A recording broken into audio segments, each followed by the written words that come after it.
She had a sparkle about her that shined from within. She just had everything going for her. Everybody wanted to be around Danielle. They loved her. She made you feel happy. And he was someone who filled her with that same happiness. He had just come back from overseas. They had this instant chemistry. He was very nice to her and catering to her. But just when things seemed perfect, their future is shattered by a violent attack. I was laying on the floor with her until they came. I don't think I've ever been that devastated. As investigators begin examining the fragments of the night's events, they'll shine a light on the splintered details of a love gone wrong. They knew something was off. They had a love triangle on their hands. Man, I'm trying to figure out what the hell going on, bro. But when the case threatens to implode, They realize that he has lied to them. I looked at him, and I said, I look like a demon. police fear it will be impossible to discern the truth from the lies. He's going to try to kill one of them, or they're going to kill him. He told detectives, "What I have to say, you're not going to believe." I was like, oh, hell no. Ain't nobody gonna believe that I wasn't the one to pull the trigger. You shouldn't be killing people just because your feelings are hurt. That's weak.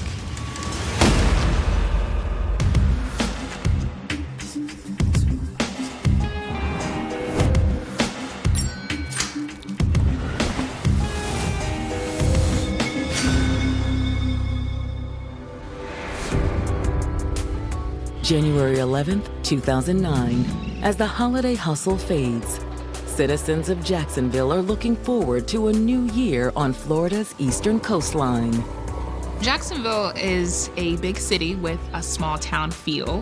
One of the really cool things about living here is a lot of people know each other. We have a pretty thriving downtown, a lot of entertainment in the city center. It's a place where you feel the love, you feel, the excitement. But at 3 p.m., 56-year-old Janice Stubbs is starting to panic. Jacksonville 911, Hodges. Yes, I need to get an officer. She calls the Jacksonville Sheriff's Office to report her daughter, Danielle Stubbs, missing. Danielle had made plans to go with her mother to actually go shopping. I was sitting at home, and I was waiting for her to call me, and she never called. And I'm like, what in the world is going on? When's the last time you saw her? Yesterday at 4 o'clock. So all day long, I'm worried. And I call her phone. She never answered the phone, nothing. Is it out of character for her to go missing? It's very out of character. I'm going to send a police officer out to you. Danielle's mother tells police that she and her family are going to wait at Danielle's townhouse until officers arrive to assist them. I just looked at my husband and my son. I said, let's just go. Minutes later, the Stubbs family arrives at Danielle's home. As soon as they got there, they noticed that her car wasn't in the driveway. And when the parents knocked on the door, they couldn't get in. They didn't get a response. Danielle's family tries to be patient for police arrival, but as time ticks away, the family only becomes more concerned. Like any mother, Danielle's mother is getting very impatient, so they actually call again. Jacksonville 911. Yes, they haven't came out yet. I'm really nervous. The officer has been assigned, but they're on another call right now. I really need to get this in motion. Okay, ma'am. The officer will be there. With no idea when police will arrive, Danielle's brother decides to take action. No, I can't wait no more. I'm going around back. Her brother decides, you know what, I'm gonna go look around on my own. He goes to the back of the house, finds the door unlocked, goes inside, and then goes to the front door to open the door for his parents. Danielle! Danielle, is she here? Danielle! Is she here? They were calling out for Danielle, got no response, so the brother finally went to check the bedroom. When he went into the bedroom, he saw what no one would want to see. Danielle's brother found her on the floor in her bedroom. Oh, no! No! No! Did you find her? Did you find her? Danielle's family makes another desperate call to 911. Jacksonville 911. Sir, what happened? Danielle's brother can barely communicate.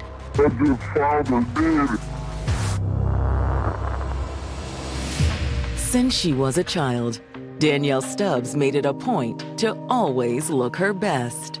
Everybody, people I didn't even know, would be like, oh God, that girl, she's just so beautiful. So that was her little nickname to the community, Miss Beautiful. When I first met her, to be honest, I was a little intimidated. She was so pretty. She kept her hair, her nails, her outfits always together. She was very much a girly girl. She had lipstick on, wore makeup, loved eyelashes, just pretty things. She never went out the house without her bracelets, and she always had on a heel. She rarely wore tennis shoes. But while Danielle had incomparable style, it wasn't the only reason people called her Miss Beautiful. Her personality, she's beautiful inside and out. Everybody wanted to be around Danielle. They loved her. I didn't know anything negative about Danielle. It was crazy.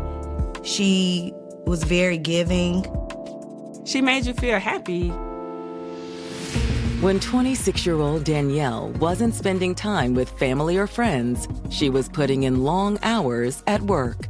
She was actually working 2 jobs. She worked full-time in hospital administration in the emergency room at Jacksonville Naval Air Station. The doctors there, they really enjoyed being around her. And then she also worked with her mother at their family business in the beauty salon. She did hair at her mom's shop. She was a braider, but she did a lot of other styles as well, too. Danielle was really independent. She fully supported herself and just genuinely enjoyed her life. Danielle, she took very good care of herself. She made sure she always kept herself together. She never asked anybody for anything. She was an awesome person. Like many women in their 20s, one of Danielle's favorite pastimes was enjoying the nightlife her city had to offer. Danielle was living the life of what most girls her age would do. She was not married yet, but certainly dating and enjoying going out with her friends. And in the spring of 2008, a typical night out would change Danielle's life forever. Danielle was out with some coworkers when she met 24-year-old Justin McMillan. Hey, her next round's on me. Oh, thank you. When Danielle and Justin met, they had this instant chemistry. No, you really didn't have to do that. A beautiful girl like you deserve it. He was very nice to her and catering to her. It was so easy for them to just open up to one another. The two of them talked for hours. He had just came home from being overseas. He spent 2 years in Iraq working with the military as a personal trainer. Justin was originally from Georgia and had 2 young kids that still lived there with their mother. So he disclosed all these things to Danielle about what was happening in his life. He had been separated from his wife, and apparently that marriage was ending, but he still wanted to be able to spend time with his kids. He was feeling a little bit lost. He had just moved back to Florida and was staying with some family until he kind of figured things out. Yeah. I'm so sorry. Divorce is so hard. Danielle had just this big heart and a giving spirit. If you need anything, I'm here for you. That means a lot. From there, the relationship between Danielle and Justin took off. Justin was staying with Danielle quite frequently. She was having fun. He was just doing what she needed him to do to make her feel secure in a relationship. I think Danielle liked that Justin had a lot of time for her. He was open to going to family functions and just basically being a good boyfriend to her. They even discussed getting engaged after Justin's divorce was finalized. But now Danielle's panicked family is on the phone with 911 after discovering her lifeless body on her bedroom floor. I just found her dead. Okay, where was she cut or shot or how was she killed? I don't know, she's been put in the blood. The police are on the way and ambulance as well. At that point, she was already gone. And I just started rubbing her back, rubbing her back. And I was laying on the floor with her until they came. Police arrived within minutes. It's so clear that this woman has died a very violent death, and there's nothing they can do to save her. I was kind of in shock. I was trying my best to see, was she gone? I just could not believe it. Who could have done this to Danielle? In the winter of 2009, 26-year-old Danielle Stubbs seemed like she had it all. People called Danielle Miss Beautiful, and it was quite evident that she was beautiful inside and out. And with her handsome boyfriend, Justin McMillan, by her side, the sky was the limit for the couple. These two really hit it off. Everything just was working. It was like a match made in heaven. But just hours after reporting her missing, Danielle's family has made a heart-wrenching discovery. Danielle lifeless on the floor of her bedroom. For us, we were in shock. My baby was gone. She was gone. The shock waves from Danielle's death echo throughout the community. I don't think I've ever been that devastated. I hadn't really experienced that kind of hurt. It was just very devastating. It was more hurtful for me to just see her family just torn apart like that, to be honest. It was just hard. Homicide detectives are determined to get to the bottom of this tragedy. Their objective at that point was to process how it happened. They've noticed multiple gunshot wounds, one in the arm and one in the head. Police found 2 spent .45 caliber shell casings around Danielle's body and collected it as evidence. Investigators immediately rule out robbery as the motive for this crime. They noticed there weren't really any signs or obvious evidence as showing like someone had broken into her home. There's no signs of forced entry or any valuables missing. So at this point, it's more likely that Danielle was killed by a person that she trusted and had access to her home. Back at the station, detectives reach out to one of those trusted individuals, Danielle's boyfriend, Justin McMillan. He had called the police station several times asking to speak with them while they were at the crime scene. Hey Justin, how you doing? I'd gotten a couple messages to give you a call. Yeah. I'm trying to figure out what the hell going on, bro. He said as soon as he heard the news that Danielle was gone, the first thing he did was call Jacksonville police. Okay. Well, good. Well, then maybe you can help me out a little bit. Is there anything maybe that you might be able to tell me that might be able to help us? When's that last time you've actually seen or talked to her? It was probably about 6 o'clock Saturday evening. About 6 o'clock the night before, she invited him to go out with her along with her co-workers out to a club, and he declined the offer. Justin claims that he went to spend time with his family, and Danielle was supposed to call him when she got home. This is crazy, because, she told me she was going to call me as soon as she left the club, because she wanted me to spend the night with her. Right. Because I was leaving. I was just going to move back to Georgia. Justin explains that he and Danielle had recently decided to end their relationship. Due to Justin having personal business, I'm assuming with his kids needing to go back to Georgia, that was going to be the end of them. Justin said that it was an amicable breakup, that there was no hard feelings. You can ask any of her friends or parents, man, they have not gotten into one altercation. Right. But Justin says he never heard from Danielle that night.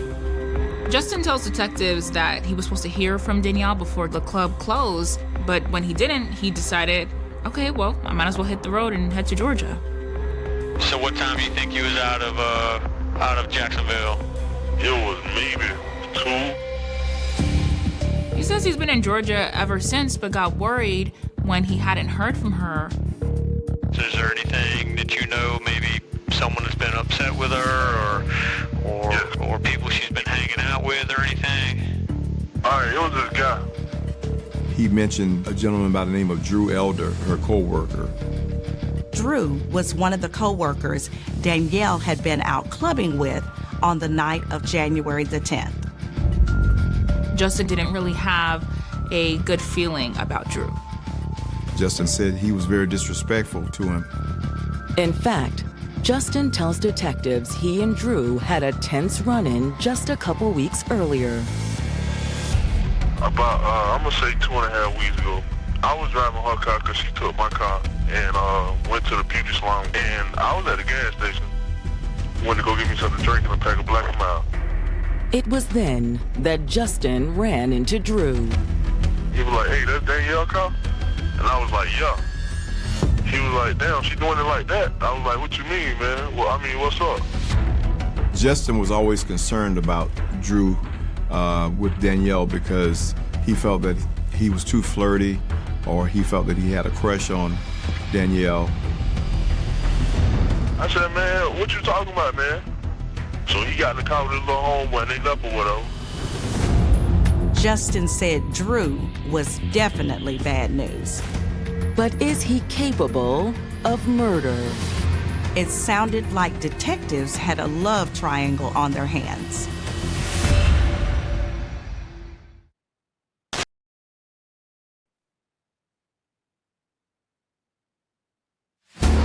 Detectives in Jacksonville, Florida are speaking to Justin McMillan, the ex-boyfriend of 26-year-old murder victim Danielle Stubbs. Is there anything that you know, maybe someone has been upset with her or people she's been hanging out with or anything? Justin said on the night that Danielle went missing, she had been out with some co-workers, including a co-worker by the name of Drew Elder. And Justin has nothing good to say about Drew. Justin told detectives that he was a little bit too flirty when it came to Danielle. He didn't trust him. It sounded like a classic love triangle. Detectives are eager to hear what else Justin has to say, but know they need to continue the conversation in person. You know, it's a shame I can't go into, great details over the phone. I don't know how far in Georgia are you, but how long would it take you to get to Jacksonville? 2 hours. 2 hours, okay. Would you mind meeting me somewhere? Maybe I can show you a couple things and I can be done with you and I can move on? Yeah. Detectives asked Justin if he would come in to the station, and he said absolutely. As detectives wait for Justin to arrive, they turn their attention to Danielle's co-worker and alleged admirer, Drew Elder. If Drew really wanted Danielle, it's no telling how far he would go, especially if she refused his advances. It doesn't take long for detectives to track down Drew and bring him in for questioning. He seemed shocked to learn that Danielle was found deceased. I just saw her the other night. I can't believe she's gone. They asked Drew, did he and Danielle ever have a romantic relationship? He admitted that he was attracted to her, and when Danielle told him that her and Justin had broken up, he became excited. Broken up. I was happy about that because it meant I had a chance with her. Sure. Detectives ask Drew to give them a timeline of his night with Danielle. Drew says they met up at their co-worker's house at 9 p.m. and he drove all three of them to the club and they just had a good old time and danced the night away. The three ended up staying out super late until the clubs basically closed. He decided he would take her home to make sure she got home safe. Thank you for the ride home. Of course. He did get the feeling that she was into him, and maybe their friendship would become something more. We got there around 3:30. She got out and went inside. And that's it. You never went inside her place? No. Drew was adamant that he just stayed inside the car. Drew swears to police that he thought she was the most beautiful and amazing person. He swears he didn't kill her. Did you see anyone else around when you dropped her off? Well, there was a brown Cadillac parked outside. Police asked him, could he tell if there was anyone inside? But he said he couldn't because the tent was too dark on the car. If Drew wasn't responsible for what happened to Danielle, could the owner of the brown Cadillac be involved somehow? At this point, Drew was still one of their prime suspects, and they weren't even sure if he was telling the truth. But when detectives dig deeper into their new lead, they make a chilling discovery. They find that Justin McMillan has a brown Cadillac registered under his name. When detectives spoke with Justin, he said he was already in Georgia at the time. So who was telling the truth, Drew or Justin? Investigators hope surveillance footage can give them the answers they need. Detectives go to all of the gas stations located near Danielle's home to collect whatever surveillance video they could find. If they caught Justin's brown Cadillac on camera at one of the local gas stations early that morning, it's likely that Drew was telling the truth. And detectives are in luck. Wait, pause it right there. They found just what they were looking for. Detectives see Justin's Cadillac pull into a gas station. They see video footage of the man get out of the brown Cadillac that matches the description of Justin McMillan. The time signature on the tape showed him pulling the car in at 4 a.m. 2 hours after he said that he had left town. They realize that he has lied to them. Now, the investigators are anxious to hear how he intends to explain this 2-hour difference. But even though Justin was supposed to arrive in Jacksonville hours ago, detectives are still left waiting. Justin told detectives that day that he would meet with them once he drove back to Florida. So detectives called Justin to see where he was. I'm getting ready to head back in a few minutes now. Oh, are you really? Yeah. Okay. I mean, I don't have nothing to run from. I don't have nothing to hide from. No one's saying that, Justin. We're just trying to figure out what's going on, and if you can help me, that'd be great. However, by the next day, Justin still hasn't shown up. Detectives sit and wait, and time just continues to go by. They call, they get no answer. He never came. Since it appears Justin is evading them, their only option is to bring him in by force. He can run, but he can't hide. But in order to track Justin down, they incorporate the help of the U.S. Marshals to do a manhunt search. Once U.S. Marshals are on the case, they quickly zero in on their target. On the afternoon of January 14th, 2009, the police locate Justin at a house in Jacksonville. They did surveillance and found that he was leaving the home, driving the brown Cadillac. Marshals pulled behind him and turned their emergency lights on in an effort to pull him over. He pulled over, seeming to comply, but opened his door and launched off in a full run. The marshals engage in a foot chase, yelling at him, telling him to stop. Justin refuses to give up. But the situation takes a violent spin as Justin resists arrest. Justin turned to the police officer and shot in the direction of the patrol car. The U.S. Marshals returned fire. He figured he would go down in a blaze.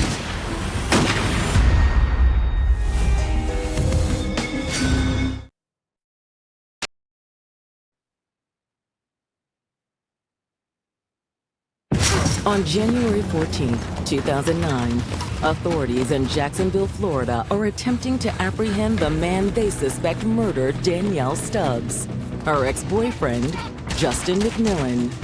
But the Air Force veteran isn't going down without a fight. He doesn't want to be caught. He's going down in a blaze. He shot at the police officers. Fortunately, None of the marshals were hit by Justin's gun. However, Justin had suffered several gunshot wounds. Hey, we're gonna need medical out here ASAP. Justin was hit 6 times, and that's when he was apprehended. Although Jacksonville detectives are relieved to finally have Justin in custody, his injuries will definitely complicate their investigative process. Justin is rushed to the hospital in critical condition. Detectives don't know whether or not he'll survive this incident. If Justin dies, then the truth behind Danielle's murder could be a mystery forever. Doctors do everything they can to keep Justin alive.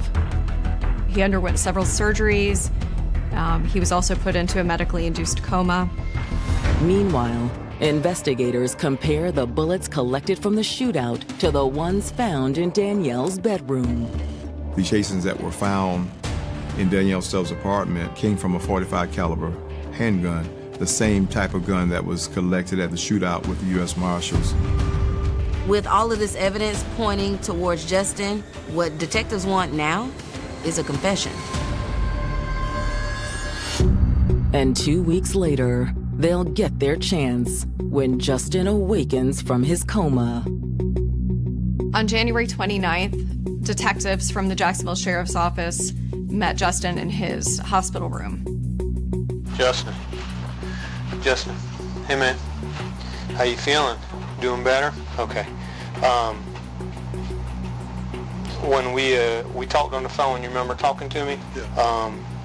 I want to go back over a little bit of that with you. But when prodded by detectives, Justin stands by his original story and claims the last time he spoke to Danielle was around 10 p.m. on the 10th. Seems like she went on some friends from work. Were you mad that she was gone? No. He said he hung out with his family in Jacksonville that night, waiting for Danielle to call after she left the club, but she never did. I stayed there until about 2. Went to the gas station. Put some gas in my car. Went towards it. However, the surveillance video shows otherwise, that he was still in town at 4 a.m. Detectives let Justin know that they know he's lying about getting on the road at 2 a.m. You know that little gas station right around the corner from her house? You're on video in there. You went inside. Your car's actually out in the parking lot. But this is at 4 o'clock in the morning. Realizing he's caught in a lie, Justin admits he was outside Danielle's home when Drew Elder dropped her off at 3:30 a.m. He said he still loved her and wanted to say goodbye before he left to go back to Georgia. You wasn't mad? There's nothing wrong with being angry. That's just it's a human emotion. No. Okay, what happens from there? Inside. Passenger said I was fine. He said she seemed to be very happy to see him. They went upstairs. Did you already have the gun in the house at that time? He was upstairs with me. I'm gonna miss you when I have to move back to Georgia. I'm not ready to say goodbye. I know. Justin said he laid down to go to sleep with Danielle, and the next thing he knew, he blacked out. I remember this. So I thought everything was just blank. Everything was quiet. And Justin says when he came to, he was horrified by what he saw. She wasn't moving.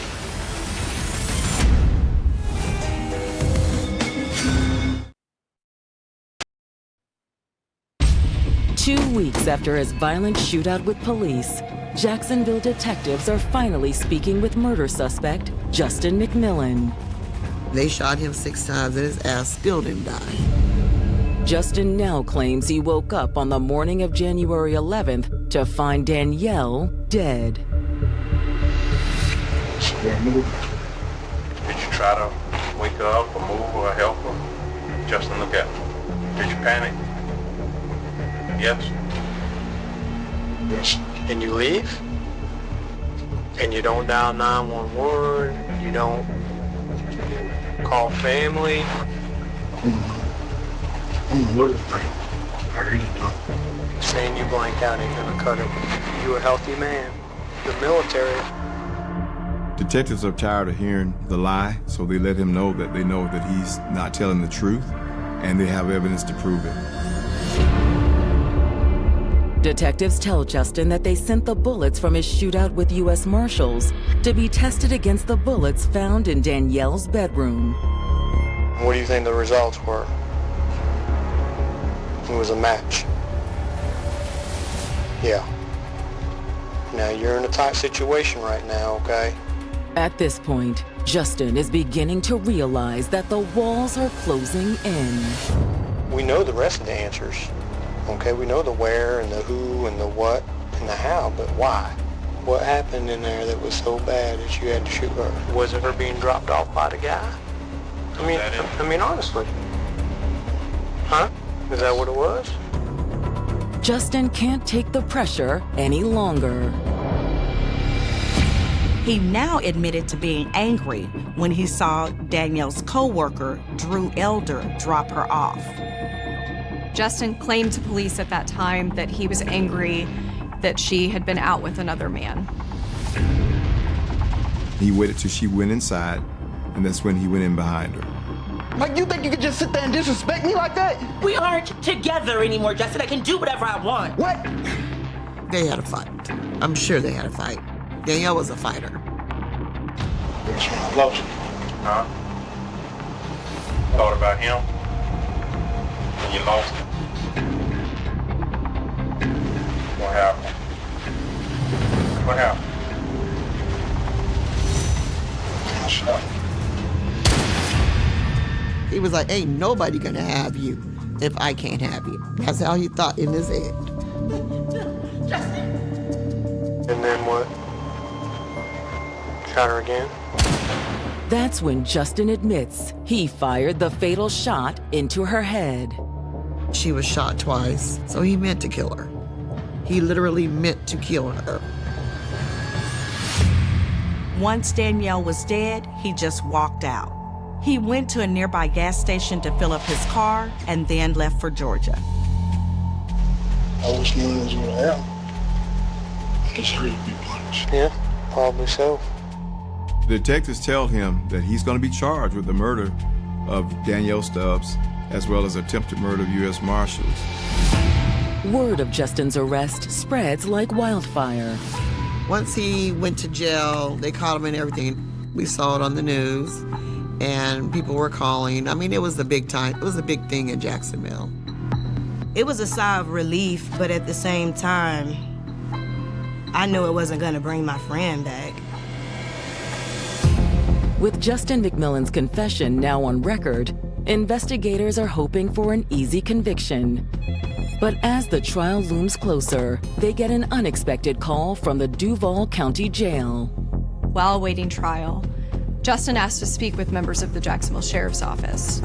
Detectives sit down with Justin again, this time in an interrogation room. I ain't seen you since you was at the hospital. You're looking a lot better, like I said, man. You putting on some weight. Look like you're healing up, okay?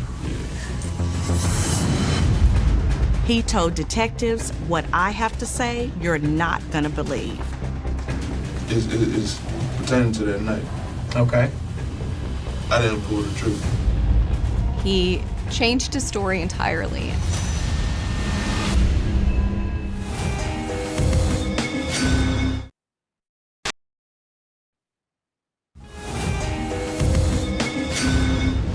Jacksonville detectives have finally obtained a confession from Justin McMillan for the murder of his ex-girlfriend, Danielle Stubbs. But while in jail awaiting trial, Justin makes a shocking announcement. Justin suddenly decides he wants to recant his story. I didn't pull the truth. Police asked Justin, well, why did you confess to it then at the hospital? And he acts confused. Justin says that he was on so many painkillers that he doesn't even remember talking to the detectives. You don't? He's claiming that during the hospital stay, he was on too much medication to give a statement. Well, they really didn't. He really did. I'm not going to dispute that with you. I mean, we get the hospital records. In fact, the hospital record showed he'd only been on Motrin at the time that he gave his initial statement to the police. So if you're not the one that shot her, then who's the one that did? Who would be responsible for it? I don't know. Justin explains that when he went to Danielle's home on January 10th, he was just stopping by on his way to Georgia to pick something up he'd left there, his pistol. Damn, my pistol upstairs. I hope ain't nobody in here. Mm-hmm. So I go upstairs and I say, Danielle. Oh, ain't nothing. Danielle. He says that's when he saw her deceased. My pistol was laying on the bed because I left my pistol there. Justin tells investigators at that point he just panicked. But she wasn't moving. I was like, Danielle, she didn't respond. So I was like, oh, hell no. Okay. I grabbed my phone and I left. I mean, at the time, I knew nobody wasn't going to believe that. And I know now ain't nobody really going to believe it. Justin was essentially claiming that someone else killed Danielle with his gun, framing him for the crime. It's just ridiculous. Did it ever cross your mind to call for some help? Because that's going to be the obvious question. It crossed my mind 1,000 times. Ain't nobody going to believe I didn't pull the trigger because I got the weapon. It's my weapon. You see what I'm saying? He swears that he is telling the truth. But detectives aren't buying it. This is the third story that Justin had given police now, and they had just run out of patience for him. Detectives tell him at this point it's going to be up to a judge and jury. In June of 2010, Justin gets his chance to plead his case in court. Justin McMillan goes on trial for the murder of Danielle Stubbs and the attempted murder of U.S. Marshals. He knows that he's facing the death penalty. The trial, I didn't want to look at that man. I didn't want to see him, but I looked at him. And I said, I said, it looked like a demon. That's what I said, it looked like a demon. His defense team realized with the ballistic evidence against him, as well as his original confession at the hospital, they would never be able to convince a jury that he did not shoot Danielle. So instead, they attempt to at least save him from the death penalty. During the trial, the defendant did make the decision to testify. He admitted again to shooting Danielle. But the defense had a theory of the case that this defendant at the time was just suffering from what we would call a depraved mind. Justin's defense team argues that since he shot at Danielle in the heat of passion, that he shouldn't get the death penalty and that he should get second-degree murder. However, the prosecution is ready with a rebuttal. What the state argued was that it was the defendant who shot Danielle, first shooting her in the right arm, an injury that she would have likely survived, and then he made the decision to shoot her in the head. After just 6 hours of deliberation, the jury comes to a decision: guilty on all charges. He's convicted of first-degree murder and given the death penalty as a result. But just 2 months into his sentence, Justin still isn't willing to accept punishment for what he's done. Justin attempts to escape prison. And while Justin's attempt at escaping prison is unsuccessful, he is able to escape the death penalty. The death penalty law did later change in the state of Florida, and at this time, Justin McMillan is serving life in prison without the possibility of parole. For those that loved and cherished Danielle, Justin's conviction and subsequent sentencing offers little solace. It was a relief with the guilty verdict. But at the same time, though, my daughter is gone. He should have never been off death row. He should have been on that 10-by-10 cell with that black and white TV and reading one book a day. He shouldn't have access to anything. because we don't have access to anything but a grave. She was taken from us, and for what, because he was upset. You shouldn't be killing people just because your feelings are hurt. Like, that's weak. He stripped her from her story. She's not gonna get married.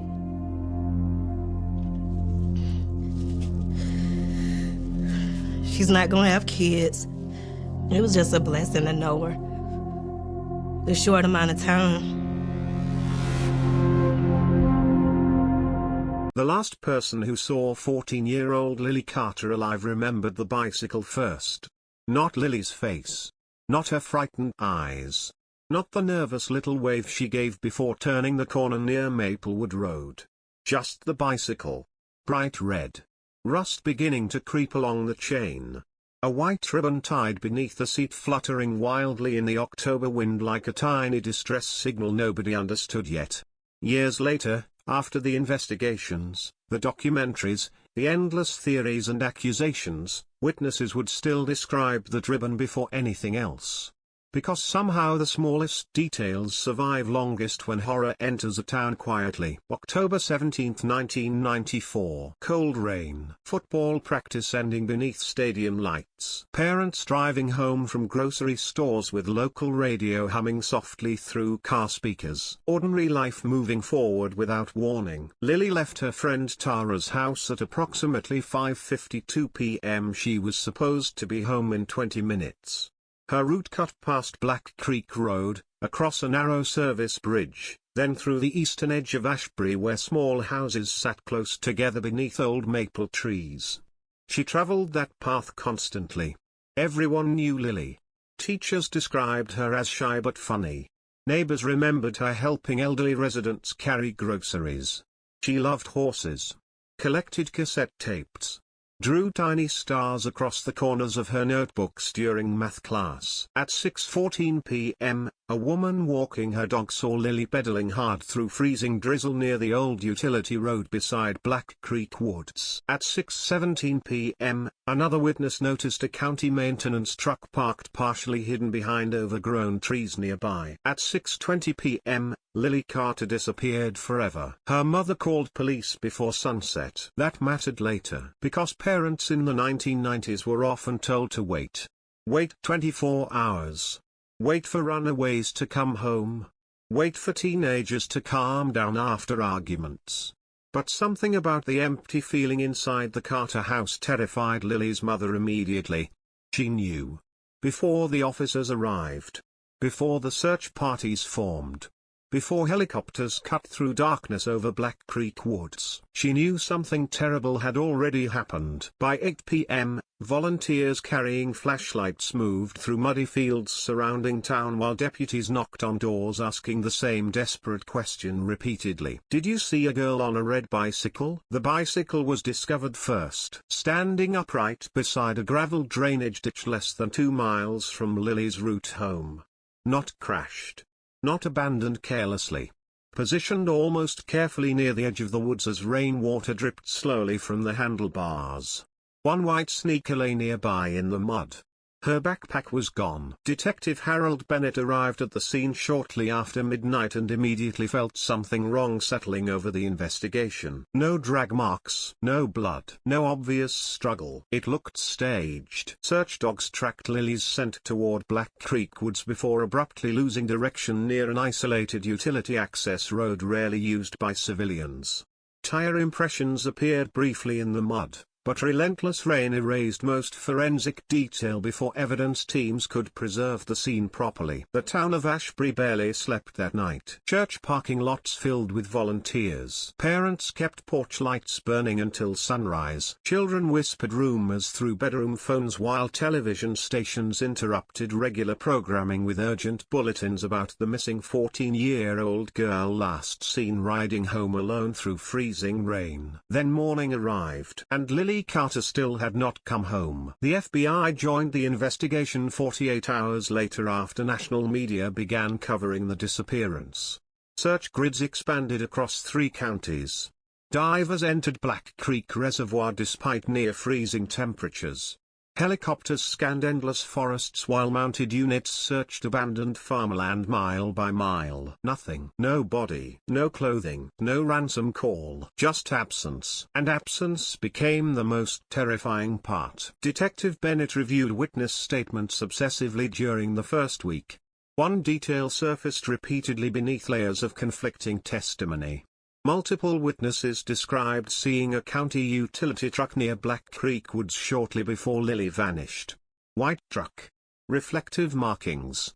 Amber roof lights. The description pointed toward Ashbury County Utilities. Investigators obtained employee records immediately. 32 workers operated service vehicles within the region. One name stood out quickly. Daniel Reeves, 38 years old. Maintenance supervisor. Married. 2 children. Longtime Ashbury resident. No criminal history. Neighbors described him as polite, dependable, forgettable. Exactly the kind of man nobody notices. Reeves told detectives he performed emergency inspections near Black Creek Road during heavy weather conditions that evening.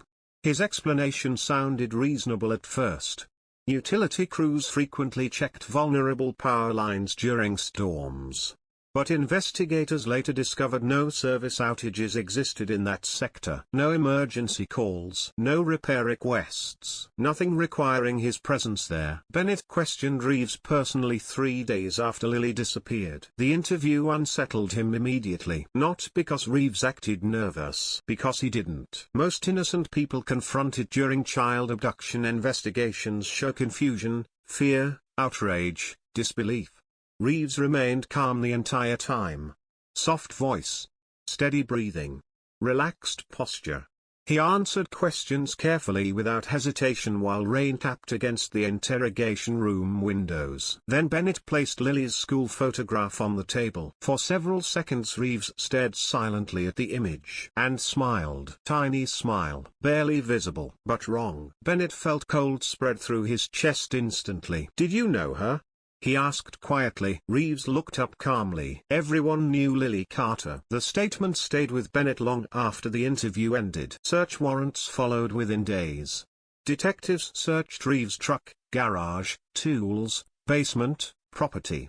Forensic teams vacuumed fibers, tested soil, photographed everything. Nothing. No physical evidence connected Daniel Reeves to Lily's disappearance. Polygraph results came back inconclusive. His wife defended him publicly. Co-workers confirmed he appeared normal after returning home the night Lily vanished. Legally, investigators had almost nothing. But Bennett could not let go of the feeling growing stronger every time he reviewed the case file. Someone local took Lily. Someone who understood roads, weather, timing. Someone who blended into ordinary life so completely nobody looked twice. Weeks passed, then months. Ashbury transformed into a town trapped inside suspended grief.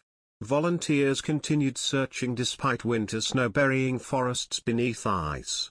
Lily's parents appeared constantly on television pleading for information while psychics, tipsters, conspiracy theorists, and opportunists flooded police hotlines with thousands of useless leads. One caller claimed Lily was seen crossing into Canada. Another insisted satanic cults operated inside Black Creek Woods. A woman from Missouri swore she heard Lily crying through her television during static interruptions. Investigators chased everything because they had nothing else. Then January arrived, and another girl disappeared. 13-year-old Megan Holt vanished while walking home from a skating rink 11 miles south of Ashbury.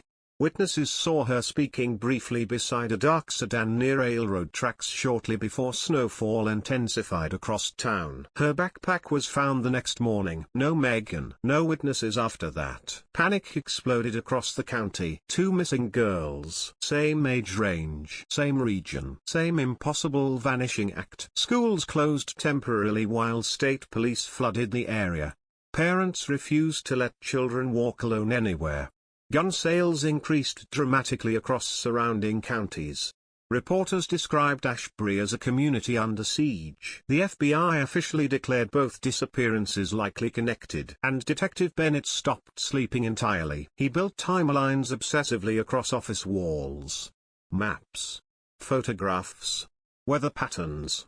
Witness movements. Utility service routes. He drove isolated back roads nightly searching for anything overlooked during earlier searches. His marriage deteriorated quietly beneath the weight of the case. Coffee replaced meals. Cigarettes replaced sleep. Then he noticed something strange. Both Lily and Megan disappeared near utility access corridors hidden behind ordinary roads most civilians ignored completely. Maintenance routes, drainage easements, service bridges, paths county workers used daily. The realization hit Bennett hard enough to make him physically ill, because suddenly Daniel Reeves no longer looked merely suspicious. He looked perfectly positioned. Investigators reopened scrutiny surrounding Reeves aggressively during spring 1995. They examined fuel receipts, overtime logs, route schedules, maintenance records. Witnesses reported seeing county utility trucks near both disappearance zones during relevant time frames. One elderly resident even recalled seeing a man wearing reflective work gear speaking gently with Megan near the skating rink shortly before she vanished. But the description remained too vague for arrest. Always too vague. Always just beyond certainty. Then the first body surfaced. November 1996. A hunter entered restricted marshland inside Black Creek Woods before dawn searching for deer.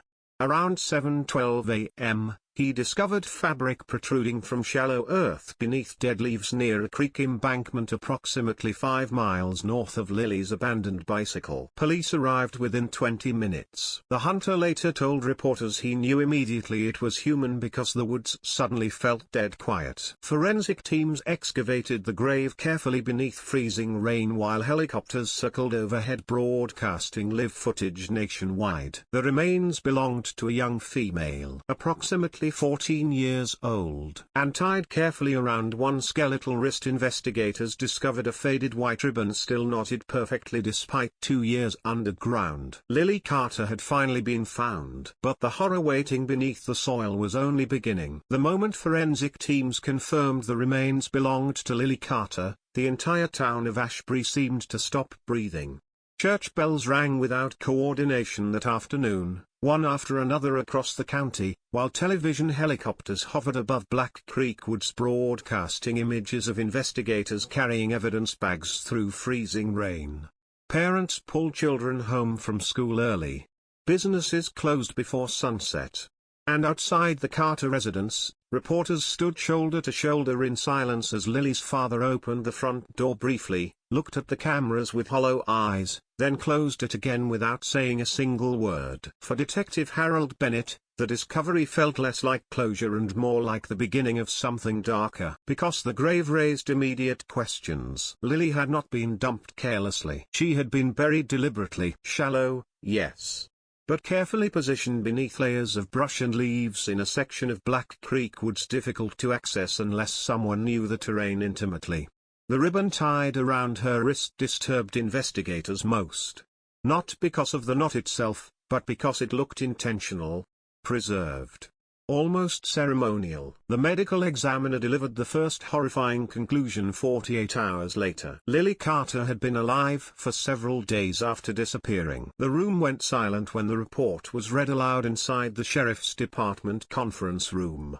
Detectives stared at photographs spread across the table while rain hammered against the windows outside. Several days. Meaning while volunteers searched forests and churches held vigils and her parents begged for information on live television, Lily was still somewhere nearby. Alive. Forensic analysis revealed evidence of restraint around both wrists. Small bruising along the jaw. Sedatives in tissue samples too degraded for exact identification. No definitive cause of death could be established because of decomposition, but investigators believed suffocation was likely. Then another detail emerged. Oil recovered from Lily's clothing did not fully match the burial site. She had been kept somewhere else first. Bennett immediately reopened every abandoned structure, storage shed, warehouse, and utility property connected to Ashbury County maintenance routes. Search warrants multiplied rapidly. Officers searched drainage stations, pump facilities, road department garages, decommissioned service tunnels. Nothing. Daniel Reeves remained the center of suspicion, especially after detectives discovered he owned private keys granting access to multiple restricted county maintenance properties throughout the region. One location drew particular attention immediately, an abandoned water treatment substation near Black Creek Reservoir scheduled for demolition years earlier but never fully removed from county records. Witnesses reported seeing Reeves' utility truck near the site repeatedly during the months surrounding Lily's disappearance. Investigators stormed the property before sunrise. The building sat isolated behind rusted fencing and dead weeds, hidden beyond service roads most civilians never noticed. Inside, detectives found dust, broken pipes, mold-covered walls, and evidence someone had been there recently. Fresh cigarette butts, boot prints, food wrappers. Then one investigator noticed scratches on the concrete floor near the rear storage chamber. Forensic luminol testing illuminated large blood traces invisible to the naked eye. Bennett felt his pulse spike immediately. The room measured barely 8 feet across. No windows. Heavy steel door. Electrical wiring hanging from exposed walls. Detectives found fibers matching the blanket recovered with Lily's remains trapped beneath a rusted drainage grate nearby. The entire building suddenly felt poisonous. Search teams tore the site apart. Behind old utility shelving, investigators uncovered something even worse. A second white ribbon, identical to the one tied around Lily's wrist. The discovery detonated through the investigation. FBI profilers concluded the offender likely kept souvenirs connected to victims. Ritualistic behavior. Psychological attachment. Organized predator. Intelligent. Local. Comfortable moving through restricted spaces without attracting attention. Every road pointed back toward Daniel Reeves. And still detectives could not arrest him. No fingerprints inside the substation. No DNA directly connecting him to Lily. No eyewitness placing him there during the abduction window. Circumstantial evidence piled higher every week while prosecutors warned Bennett repeatedly the case remained too weak for trial. Then February 1997 arrived, and Black Creek Woods gave up another secret. A teenager riding dirt bikes near the Northern Creek embankment discovered skeletal remains partially exposed after heavy flooding tore through marshland overnight. Police sealed the area within minutes. The remains belonged to Megan Holt, buried less than 200 yards from Lily. Same shallow grave. Same careful positioning. Same white ribbon tied around one wrist. Ashbury descended into terror unlike anything the town had ever experienced. 2 murdered girls hidden in the same forest for years while their killer walked freely through the community. Reporters camped permanently outside the sheriff's department. National media labeled the unknown offender the ribbon killer. Parents carried firearms picking children up from school. Vigilante groups formed spontaneously, patrolling roads at night searching for suspicious vehicles. And Daniel Reeves kept smiling politely at neighbors every morning. Bennett watched him constantly. The detective's obsession became impossible to hide anymore. Co-workers whispered about it openly. He drove past Reeves' house at all hours. Sat outside county maintenance facilities through entire nights. Re-interviewed former classmates, co-workers, drinking buddies, neighbors. One woman finally provided something useful. Not evidence, just a memory. 3 months before Lily disappeared, the woman claimed she saw Reeves standing near a grocery store parking lot watching a group of teenage girls exit an arcade across the street. According to her statement, Reeves looked too focused, too still. When one girl noticed him staring, he smiled and walked calmly toward his utility truck without speaking. Again, not enough. Never enough. Then came the anonymous letter. Postmarked from Ashbury. No fingerprints. No return address. The envelope contained a single Polaroid photograph. Blurry, dark, but unmistakable. Lily Carter sitting against a concrete wall staring directly into the camera. Alive. The photograph reached investigators 17 days after her remains were identified. Bennett nearly collapsed seeing it. Because Lily looked terrified. And behind her shoulder, barely visible near the edge of the frame, investigators spotted something chilling. Industrial piping. The exact same style found inside county utility facilities. The FBI enhanced the image repeatedly. Analysts compared every visible detail against public infrastructure sites across the region. Eventually they isolated a possible match: an underground storm drainage tunnel beneath the eastern side of Ashbury. The tunnel system stretched nearly 3 miles beneath town before connecting to Black Creek Reservoir. County maintenance crews accessed sections regularly for inspections and repairs, including Daniel Reeves. Tactical teams entered the tunnels armed and breathing through masks because the smell underground hit like rotting metal and stagnant water. Flashlights cut across narrow concrete corridors while rats scattered through darkness ahead of them. Investigators moved deeper beneath the town inch by inch until one agent called out sharply near Junction 14. A hidden room, small, concealed behind a maintenance panel. Inside, detectives discovered old blankets, food containers, rope fibers, duct tape, empty sedative bottles, and dozens of cigarette butts scattered across the floor. Then Bennett found the drawings. Children's drawings. Flowers. Houses. Stick figures holding hands beneath smiling suns. Lily's mother identified the handwriting instantly. The room became silent except for dripping water echoing through the tunnel system. Lily had been there. Maybe Megan too. And whoever kept them underground had operated beneath Ashbury itself while families searched above ground, believing the girls were already dead. Forensic teams processed the hidden chamber for 48 straight hours. Hair samples recovered from blankets matched Lily Carter. Another strand matched Megan Holt. A partial boot print matched standard county-issued utility footwear. And finally, investigators recovered a fingerprint from a rusted flashlight battery hidden near the rear wall. Daniel Reeves. The arrest happened on March 3, 1997. Television cameras captured the moment deputies pulled Reeves from his home in handcuffs while neighbors stood frozen along the sidewalk beneath gray morning skies. He showed almost no emotion. No resistance. No panic. Reporters shouted questions while officers forced him into a patrol vehicle. Did you kill Lily Carter? Did Megan Holt die underground? How many girls were there? Reeves looked directly toward the cameras once before the door slammed shut, and smiled. The arrest of Daniel Reeves should have ended the nightmare.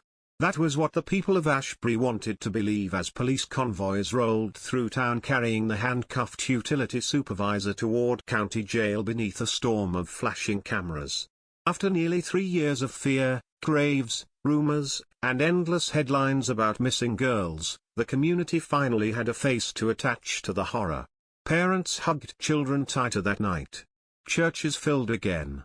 Reporters described the atmosphere as relieved. But Detective Harold Bennett did not feel relief. Standing inside the observation room while Daniel Reeves sat calmly at the interrogation table, Bennett felt only dread. Because predators who hide successfully for years do not usually collapse once arrested. And Reeves looked far too composed. The first interrogation lasted nearly 6 hours. Reeves answered basic questions politely. Confirmed his employment history. Discussed county utility routes. Explained maintenance access to underground drainage systems. But every time investigators mentioned Lily Carter or Megan Holt, he shifted subtly into something colder. Detached. Clinical. You found their bodies, he said quietly at one point. So why keep asking questions you already know the answers to? Bennett leaned across the table. Because we think there were others. For the first time, Reeves smiled wider. Not denial. Not surprise. Amusement. The room became very still. Detectives pushed harder immediately. They confronted him with the fingerprint recovered from the tunnel chamber. The fibers. The photographs.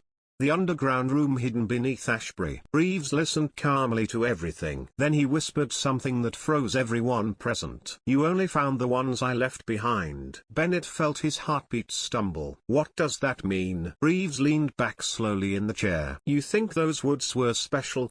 He asked softly. You think monsters only hunt in one place? The interrogation ended shortly afterward when Reeves requested an attorney. But the damage was done, because suddenly investigators feared the unthinkable. More victims. The FBI formed an expanded task force within 24 hours. Detectives reopened unsolved disappearances stretching across neighboring counties and surrounding states. Bennett barely left the office anymore.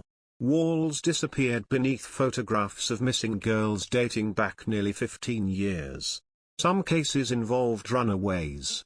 Others involved hitchhikers. Several centered around teenagers vanishing briefly before resurfacing traumatized and unwilling to speak publicly. Patterns emerged quickly. Every disappearance occurred near maintenance corridors, utility routes, drainage systems, service roads, or isolated infrastructure projects connected loosely to county access networks. And Daniel Reeves had worked across all of them. Searches intensified immediately. Investigators excavated sections of Black Creek woods previously ignored during earlier operations. Cadaver dogs swept abandoned utility facilities across 3 counties. Dive teams entered drainage reservoirs connected to Ashbury's underground storm system. Then the third body surfaced. April 1997. Buried beneath an abandoned electrical relay station outside Millfield, 22 miles north of Ashbury. Female. Approximately 15 years old. Missing since 1989. Name, Rachel Vance. The ribbon tied around her wrist remained perfectly preserved. The nation exploded. What began as a tragic local double homicide transformed overnight into something far darker, a serial predator operating undetected for nearly a decade beneath the appearance of ordinary suburban life. National networks interrupted programming continuously. Reporters flooded Ashbury in overwhelming numbers.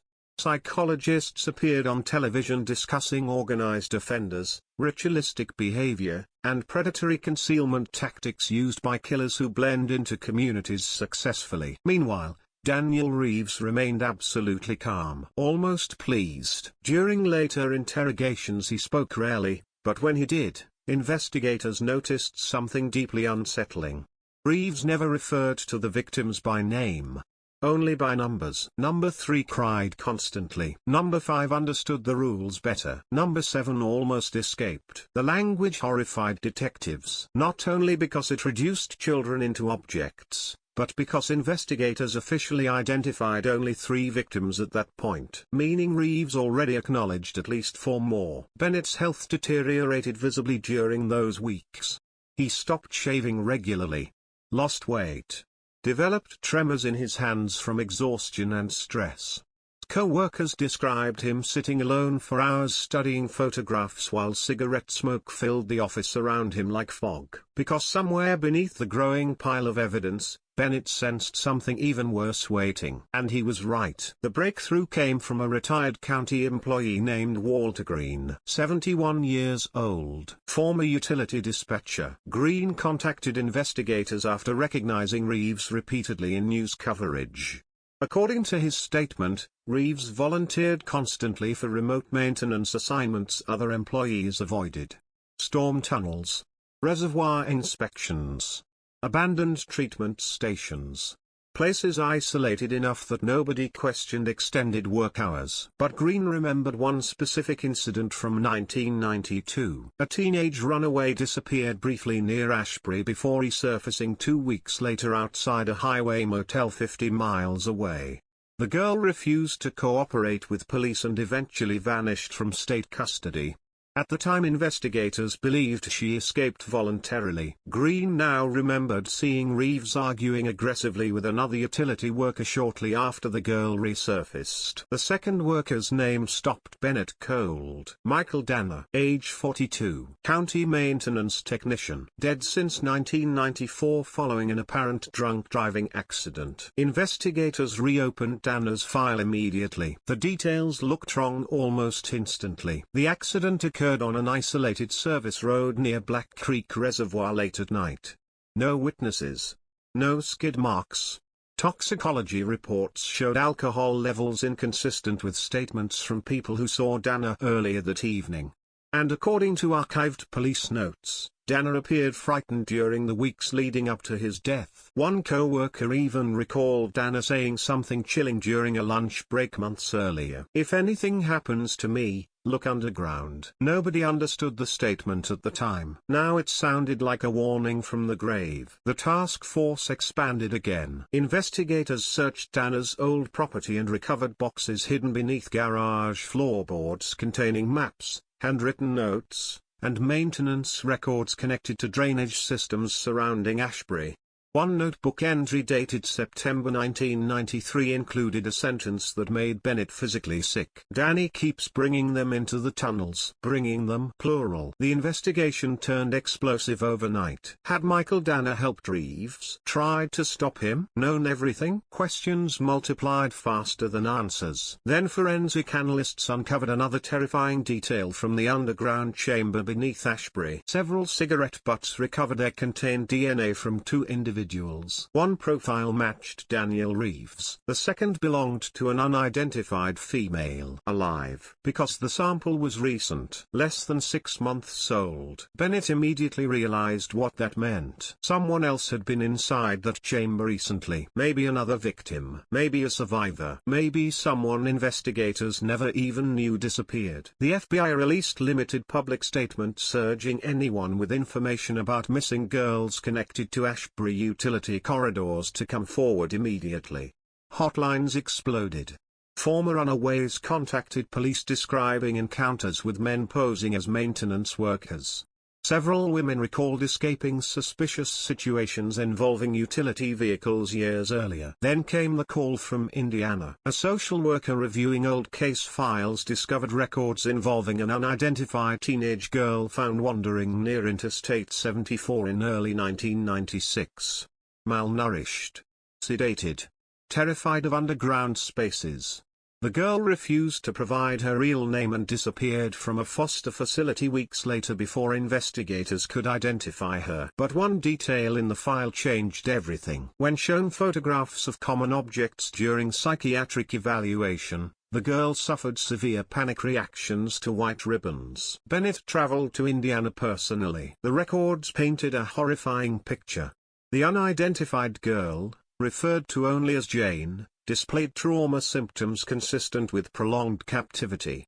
She described tunnels, concrete walls, dripping water, a man wearing work clothes who punished girls for making noise. Girls, plural again. According to therapy transcripts, Jane repeatedly mentioned hearing other children crying somewhere nearby underground. But before authorities could establish her identity, she vanished completely from state supervision. The possibility slammed into Bennett harder than any discovery so far. Daniel Reeves may not have acted alone. He may have operated an entire hidden system beneath Ashbury for years without detection. The detective returned home after midnight following the Indiana trip and found something waiting on his porch. No envelope, no stamp, just a small white ribbon folded carefully beside his front door. Bennett stared at it for nearly a full minute without moving. Then he noticed the note underneath. 3 handwritten words. Look deeper below. Detective Harold Bennett did not sleep after finding the ribbon on his porch. He sat alone at the kitchen table until sunrise, staring at the handwritten note beneath the folded fabric while rain whispered softly against the windows. His revolver remained beside his coffee cup the entire night. Every creak inside the house sounded wrong. Every passing set of headlights outside felt deliberate. Because whoever left the ribbon knew where he lived. Knew he was getting close. And worse than the threat itself was the message hidden inside those 3 words. Look deeper below. By morning, Bennett was back underground. Federal agents sealed access points throughout Ashbury's drainage network while engineers supplied updated tunnel schematics forgotten inside county archives for decades. The storm system beneath town stretched farther than investigators initially realized. Miles of maintenance corridors, flood channels, runoff chambers, abandoned utility routes built across generations of expansion nobody fully documented anymore. A hidden city beneath Ashbury, perfect for someone who understood it completely. Search teams moved carefully through darkness carrying industrial lights and breathing masks as water echoed endlessly through concrete passageways. Spray-painted markings appeared on tunnel walls deeper inside the system. Numbers. Arrows. Strange symbols. Some old. Some recent. Then one FBI technician noticed something alarming. Several maps recovered from Daniel Reeves' garage did not match official county layouts. Extra corridors appeared. Unmarked access chambers. Maintenance routes supposedly sealed decades earlier. Someone altered the system quietly over time. The deeper investigators traveled, the worse the atmosphere became. Temperatures dropped sharply underground. Mold-covered sections of concrete like black veins spreading through walls. In some corridors, investigators found children's objects partially buried beneath dirt and debris, toy cars, candy wrappers, hair clips, old cassette tapes. Evidence of prolonged human presence. Then they found the locked gate, massive steel barrier hidden nearly 2 miles beneath Eastern Ashbury behind drainage pumps no longer listed on modern utility diagrams.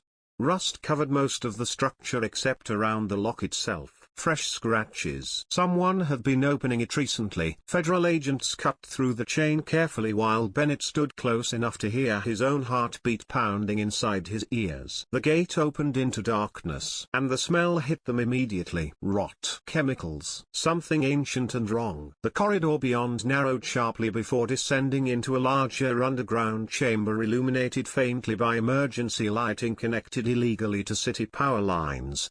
Old mattresses lined sections of the floor. Buckets. Food containers.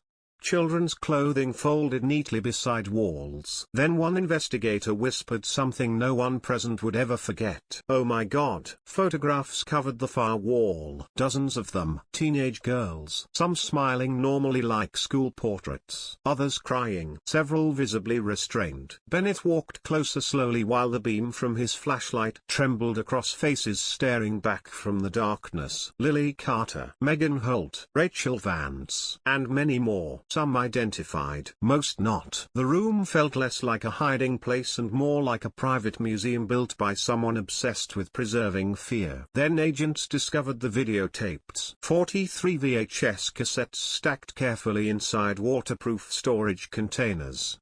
Each labeled with dates or numbers written in black marker. No titles, just numbers. The FBI seized everything immediately. What investigators found on those tapes later would remain sealed from public release permanently. But enough details leaked through internal reports to shatter everyone involved in the case. The recordings documented captivity, interrogations, punishments, psychological torture. Several tapes included multiple girls visible simultaneously, meaning Reeves held victims together underground, at least temporarily. And on one recording captured in grainy black and white static, investigators saw something that changed the entire direction of the case. Another man, only briefly visible near the edge of the frame. Tall, wearing county utility gear, face partially obscured, but unmistakably not Danielle Reeves. Bennett replayed the footage nearly 20 times inside the FBI mobile command unit, because suddenly the impossible possibility became real. Reeves had help. The unidentified second man appeared in only 4 seconds of tape before disappearing from view, but forensic analysts enhanced enough detail to confirm one critical fact. The man wore an Ashbury County Utilities supervisor badge. Investigators immediately cross-checked every employee connected to underground maintenance routes during the previous decade.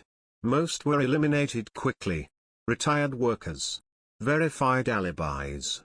No criminal indicators. One name resurfaced repeatedly. Thomas Granger, former infrastructure coordinator, retired 1993, disappeared 6 months later. Officially, Granger abandoned his home following financial problems and probable alcoholism. Authorities never pursued the matter aggressively because no evidence suggested foul play. But Bennett uncovered something buried inside old personnel complaints. Several female interns working county maintenance offices during the late 80s reported feeling uncomfortable around Granger. One described him as fixated on teenage girls. Another claimed he spent unusual amounts of time inside underground access facilities unrelated to his duties. Nothing criminal, just unsettling. Enough to disturb investigators years later. The FBI located Granger's abandoned property outside Ashbury near Black Creek Reservoir. The house sat isolated among dead trees with broken windows staring into empty woods.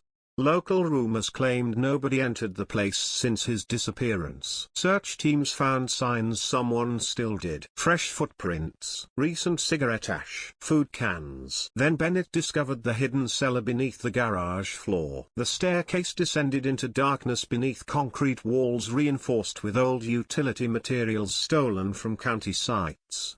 Inside, investigators uncovered archived maintenance maps, surveillance photographs of teenage girls across Ashbury, police scanners, and handwritten journals stretching back almost 15 years. Bennett opened one notebook carefully. Inside were names, dates, descriptions, movements, schedules. The entries read like hunting logs. Girl rides home alone Tuesdays. Mother works late shifts. School dance ends 10:30. Then one entry stopped Bennett cold. October 17, 1994. Lily ready. Danny watching route. Ready. Not random. Planned. The realization poisoned the room instantly. Lily Carter had been targeted before her abduction ever happened. Maybe for weeks. Maybe longer. And if Reeves and Granger hunted together, how many girls had they studied without ever taking? How many near misses existed buried inside forgotten memories across Ashbury? Then forensic teams made another horrifying discovery beneath the cellar. Human blood traces, lots of them. Luminol illuminated entire sections of concrete flooring invisible under normal light. DNA analysis later confirmed multiple unidentified female profiles mixed together across the room. The property became a full-scale excavation site overnight. News helicopters returned. Reporters screamed questions outside police barricades. How many victims? Was this a trafficking operation? Did county officials help cover it up? Panic surged again through Ashbury because the nightmare no longer looked like one predator hiding underground. It looked organized, planned, sustained over years beneath the appearance of ordinary government infrastructure. And Daniel Reeves still refused to explain anything. During renewed interrogations he listened calmly while investigators confronted him with the tapes, the cellar, Granger's journals, the second figure visible underground. Then Reeves laughed softly for the first time since arrest. "You still don't understand," he whispered. Bennett slammed both hands onto the table.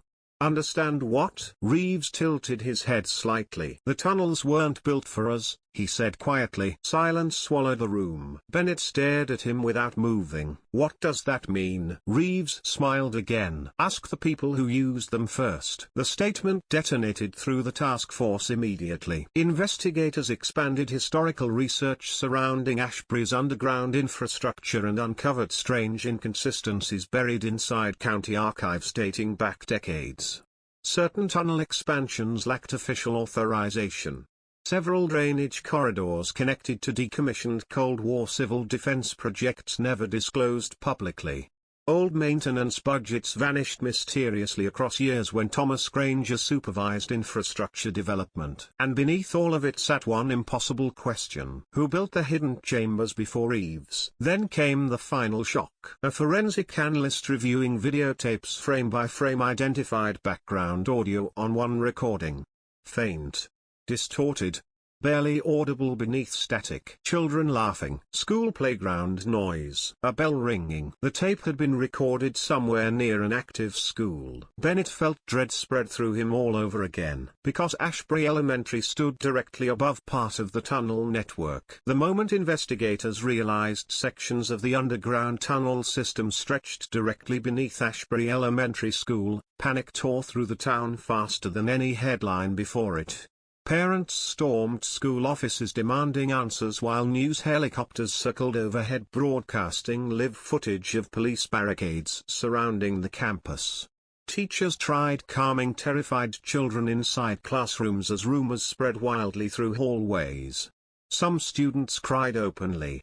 Others whispered about monsters living underground beneath the playground for years. Detective Harold Bennett stood near the edge of the school parking lot watching FBI agents unload excavation equipment beneath gray winter skies, and for the first time since the case began, he genuinely wondered how deep the horror reached. Because this no longer looked like isolated murders. It looked embedded, built quietly beneath ordinary life. Engineers reviewed ancient blueprints recovered from county archives overnight. The documents revealed a maze of forgotten civil defense corridors originally constructed during the Cold War beneath Ashbury as emergency infrastructure in case of nuclear attack. Most routes were supposedly sealed by the late 70s. But according to updated forensic mapping, Someone reopened sections gradually over decades using county maintenance access and stolen utility materials. Someone who understood the system intimately. Someone patient. The tunnel beneath Ashbury Elementary connected to a decommissioned storm overflow chamber approximately 30 feet below the school gymnasium. Ground-penetrating radar revealed artificial walls hidden behind old concrete reinforcement structures. Search teams descended before sunrise wearing respirators while media crews waited outside desperate for updates. The hidden chamber beyond the wall was smaller than investigators expected, but far worse. Children's blankets lined the floor. Stuffed animals sat arranged carefully in one corner. Old coloring books, plastic cups, tiny shoes. The room looked almost normal at first glance. Then agents noticed the locks. Heavy steel restraints bolted discreetly into concrete beside the mattresses. And suddenly every object inside the chamber transformed into something horrifying. Forensic teams worked in silence for hours. Hair samples recovered from blankets matched Lily Carter, Megan Holt, and Rachel Vance.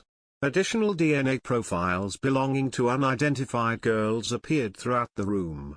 Analysts estimated at least 9 different juvenile female profiles based on preliminary testing. 9. Bennett felt physically sick hearing the number, because investigators officially confirmed only 3 murder victims so far, which meant others entered the tunnels and somehow vanished from history completely. Then one FBI technician discovered the drawings, again, dozens of them taped behind old insulation panels near the rear wall. Crayon sketches made by children trapped underground. Houses. Trees. Dogs. Parents. Smiling stick figures standing beneath bright suns. And one recurring image over and over again. A man wearing reflective work clothes. Always smiling. One drawing stopped investigators cold. A child had drawn 2 men standing beside each other underground. One labeled Danny. The other labeled Mr. Gray. Bennett stared at the paper for several seconds. Gray, he whispered. Not Granger. Gray. The name triggered something buried deep inside old investigative notes. Bennett rushed back through archived files covering missing persons reports, utility employees, town records. Then he found it. Edward Gray, former civil engineer, helped oversee Ashbury's Cold War infrastructure expansion during the late 60s. Officially deceased since 1981. But according to county employment records, Thomas Granger worked directly under him for years before assuming infrastructure control himself. The implications hit Bennett immediately. This network may have existed far longer than anyone imagined. The FBI began exhuming old records connected to Edward Gray's projects and discovered disturbing irregularities surrounding several disappearances dating back decades before Lily Carter vanished. Runaway girls. Homeless teenagers. Juvenile detention escapees. Cases too old and fragmented to attract modern scrutiny. All near utility corridors. All near infrastructure projects. And always disappearing quietly. The theory horrified investigators. What if Reeves and Granger inherited something already operating beneath Ashbury long before them? Meanwhile, Daniel Reeves remained completely calm inside county jail, almost satisfied. During one interrogation session, Bennett confronted him directly about Edward Gray. Reeves' reaction was immediate. Not surprise, recognition. He taught Tommy everything, Reeves whispered. Bennett leaned forward sharply. Thomas Granger? Reeves nodded slowly. Tommy showed me the tunnels first. Said Mr. Gray built places nobody would ever find. Did Gray kill girls? Reeves stared silently for several seconds. Then he answered quietly, everybody thinks monsters are born alone. The statement echoed through Bennett's mind long after the interview ended. Because suddenly the case transformed from serial murder into generational corruption hidden beneath the town itself. Then another body surfaced. This time beneath the old drainage reservoir outside Eastern Ashbury. Female. Approximately 16, missing since 1982, years before Daniel Reeves even joined county maintenance operations. The victim's name was Cynthia Vale, and tied around her wrist investigators discovered the same white ribbon. The discovery shattered every assumption surrounding the case. Thomas Granger instantly became the central focus, But one terrifying problem remained. Granger had vanished years earlier. No confirmed sightings, no financial activity, no body, nothing. It was as if he disappeared deliberately before the investigation ever began. Then the anonymous calls started. Late-night tips flooded police switchboards from distorted male voices whispering fragmented directions toward isolated tunnel entrances throughout Ashbury. Some calls led nowhere. Others uncovered hidden storage rooms containing children's clothing, photographs, and personal belongings belonging to unidentified girls. The caller always ended conversations the same way: "He's still below." Bennett became obsessed with finding Granger alive. Because if Reeves was telling the truth, then the older man represented the true architect behind decades of disappearances. And maybe the only person who understood the full scale of what happened underground. Search operations intensified across the tunnel network beneath Ashbury. Engineers discovered entire sections sealed using outdated construction techniques dating back nearly 30 years. Some corridors collapsed intentionally. Others contained hidden electrical systems still functioning despite abandonment. Then investigators found the train chamber. The room sat beneath an old freight line outside town, accessible only through narrow maintenance shafts. Rusted toy trains circled slowly across tracks powered by stolen electricity while children's voices played faintly through damaged cassette speakers hidden inside walls. The atmosphere inside the chamber shattered experienced agents emotionally, because someone had built it deliberately to appear comforting. Safe, a place designed to manipulate frightened children underground. Bennett noticed photographs hanging near the tracks immediately. Polaroids. Girls smiling weakly beside the toy train. Several identified victims, and one face nobody recognized. Alive. Recent. A teenage girl approximately 15 years old staring directly toward the camera with terrified eyes. The timestamp on the photograph showed a date only 4 months earlier. The task force erupted instantly. Somebody else had been inside the tunnels recently, maybe still alive. Search teams expanded through every accessible corridor non-stop for 72 straight hours. Volunteers returned. National Guard engineering units assisted excavation crews. The entire country watched Ashbury again through non-stop media coverage asking the same horrifying question. Were there surviving victims still hidden underground? Then came the emergency radio call. One of the tunnel teams discovered fresh footprints near a sealed flood corridor beneath the western side of town. Small footprints, barefoot, and beside them, investigators found a white ribbon tied carefully around a rusted pipe like a marker waiting to be noticed. The footprints stopped the entire operation cold. For several seconds nobody inside the underground command center even spoke after the radio transmission came through. Agents stared at tunnel maps spread across folding tables while static crackled softly from emergency radios. Bare footprints. Fresh. Small enough to belong to a teenager. And beside them, another white ribbon tied carefully around a rusted flood pipe like someone leaving breadcrumbs through the darkness. Detective Harold Bennett grabbed a flashlight and entered the western tunnel sector personally within minutes. The air underground felt heavier than usual that night. Water dripped constantly through cracked concrete while generators hummed somewhere deeper beneath the town. Tactical teams moved carefully through narrow corridors coated in slime and black mold, following the muddy footprints illuminated under forensic lighting. The prints looked recent, very recent. One investigator estimated less than 12 hours old. That realization terrified everyone, because it meant somebody had been moving through the tunnels while the entire nation watched Ashbury above ground. And maybe whoever left those tracks was still down there. The footprints led investigators toward an isolated flood diversion chamber abandoned since the 70s after structural collapse damaged the corridor beyond repair.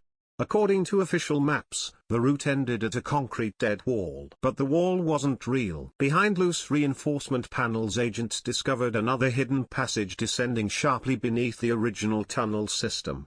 The corridor narrowed until investigators were forced to move single file through darkness thick with chemical rot and stagnant air. Then the smell hit. Human waste, decay, fear. Bennett knew instantly they found another holding site. The chamber beyond looked worse than anything investigators discovered so far. Smaller, older. The concrete walls were covered in scratches. Hundreds of them. Tiny tally marks carved by fingernails or broken metal into damp surfaces over decades. Rusted chains remained bolted near the floor beside piles of dirty blankets and empty food cans scattered across the room. Then one FBI agent whispered sharply, "There's someone here." The girl sat motionless in the far corner beneath an emergency blanket so filthy it blended almost completely into darkness. For one horrifying second Bennett thought she was dead. Then she blinked. Tiny movement, barely visible. Paramedics rushed forward immediately while tactical officers secured the chamber, but the girl reacted violently the moment anyone touched her.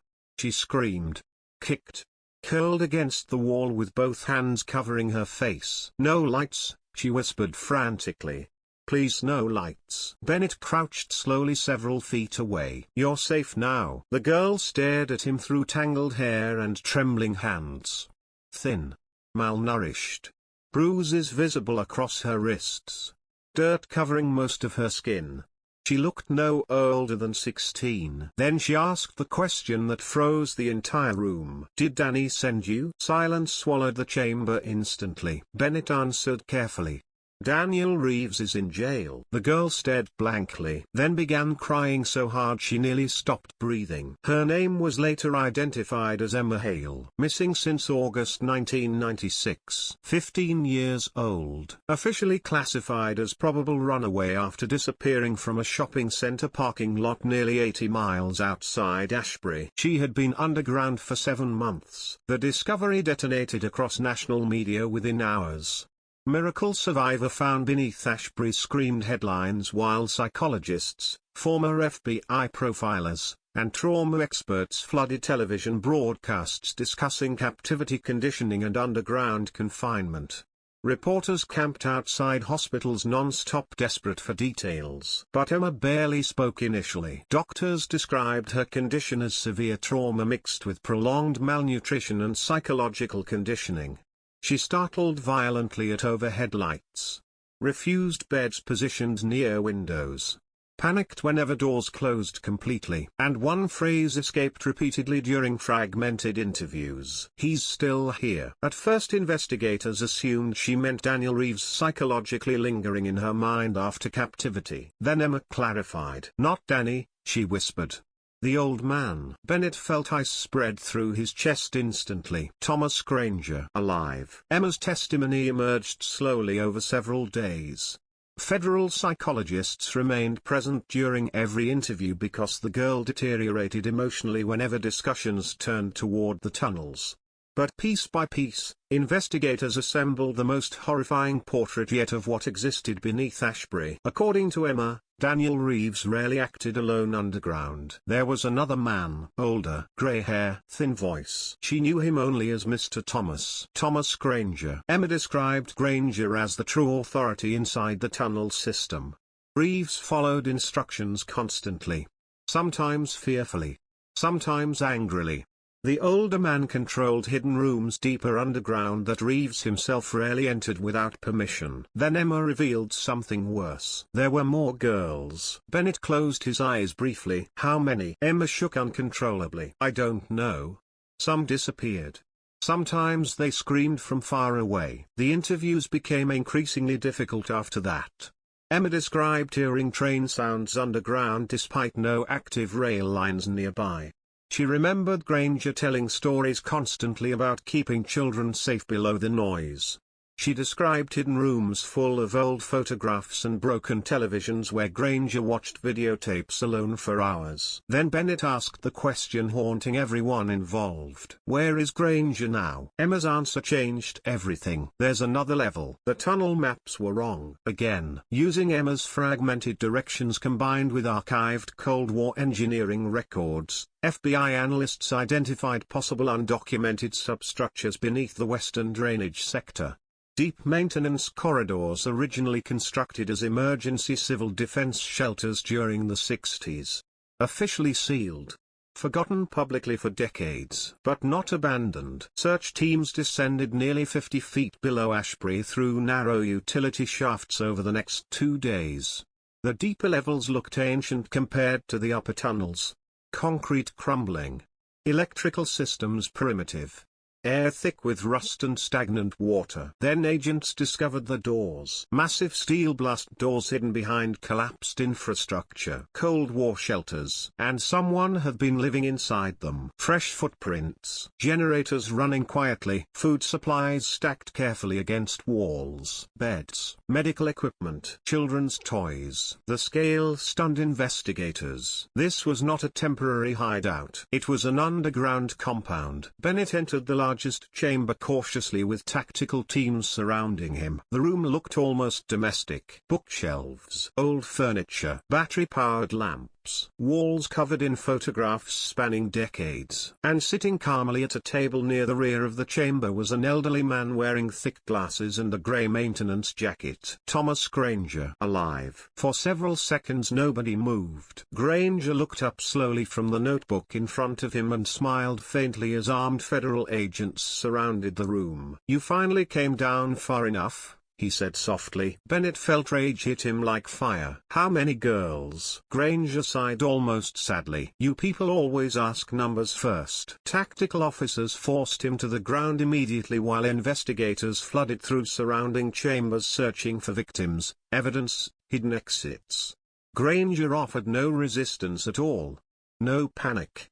No denial, just quiet disappointment. Then agents opened the final locked room, and everything became worse. Hundreds of videotapes lined industrial shelving units from floor to ceiling. Photographs, clothing, personal belongings, handwritten journals dating back nearly 40 years. The archive of an entire hidden lifetime underground. And mounted carefully across the far concrete wall were school portraits of girls spanning generations. Some identified victims, some unresolved disappearances, some children nobody had ever reported missing at all. Bennett stood frozen staring at the faces, because suddenly the truth became unavoidable. Ashbury had not been haunted by one predator, or even two. It had been feeding generations of monsters beneath its streets for decades while ordinary life continued overhead completely unaware. Then one investigator called out from the rear storage area, "There's another tunnel." Fresh air drifted through the darkness beyond, meaning somebody else had escaped moments before the raid. The moment investigators discovered the fresh tunnel leading away from Thomas Granger's underground compound, panic surged through the operation like electricity.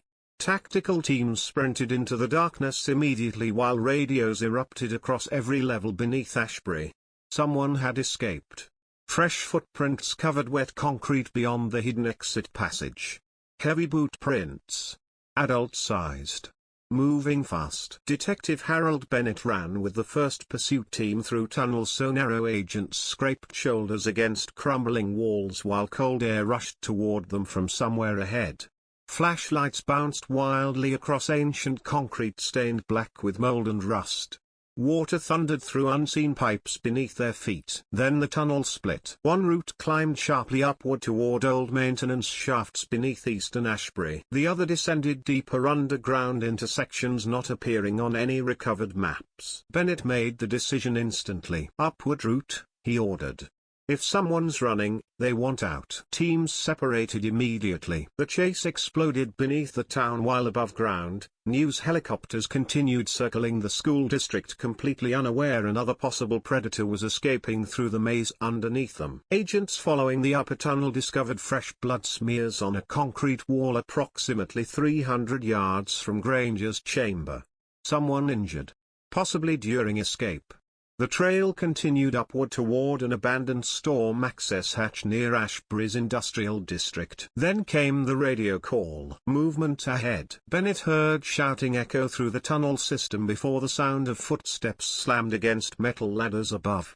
Tactical officers burst through the access hatch into freezing night air just in time to spot a figure sprinting across an empty loading yard toward parked freight containers. The suspect moved fast despite limping badly. Male, dark jacket, gray hair visible beneath the hood. Stop.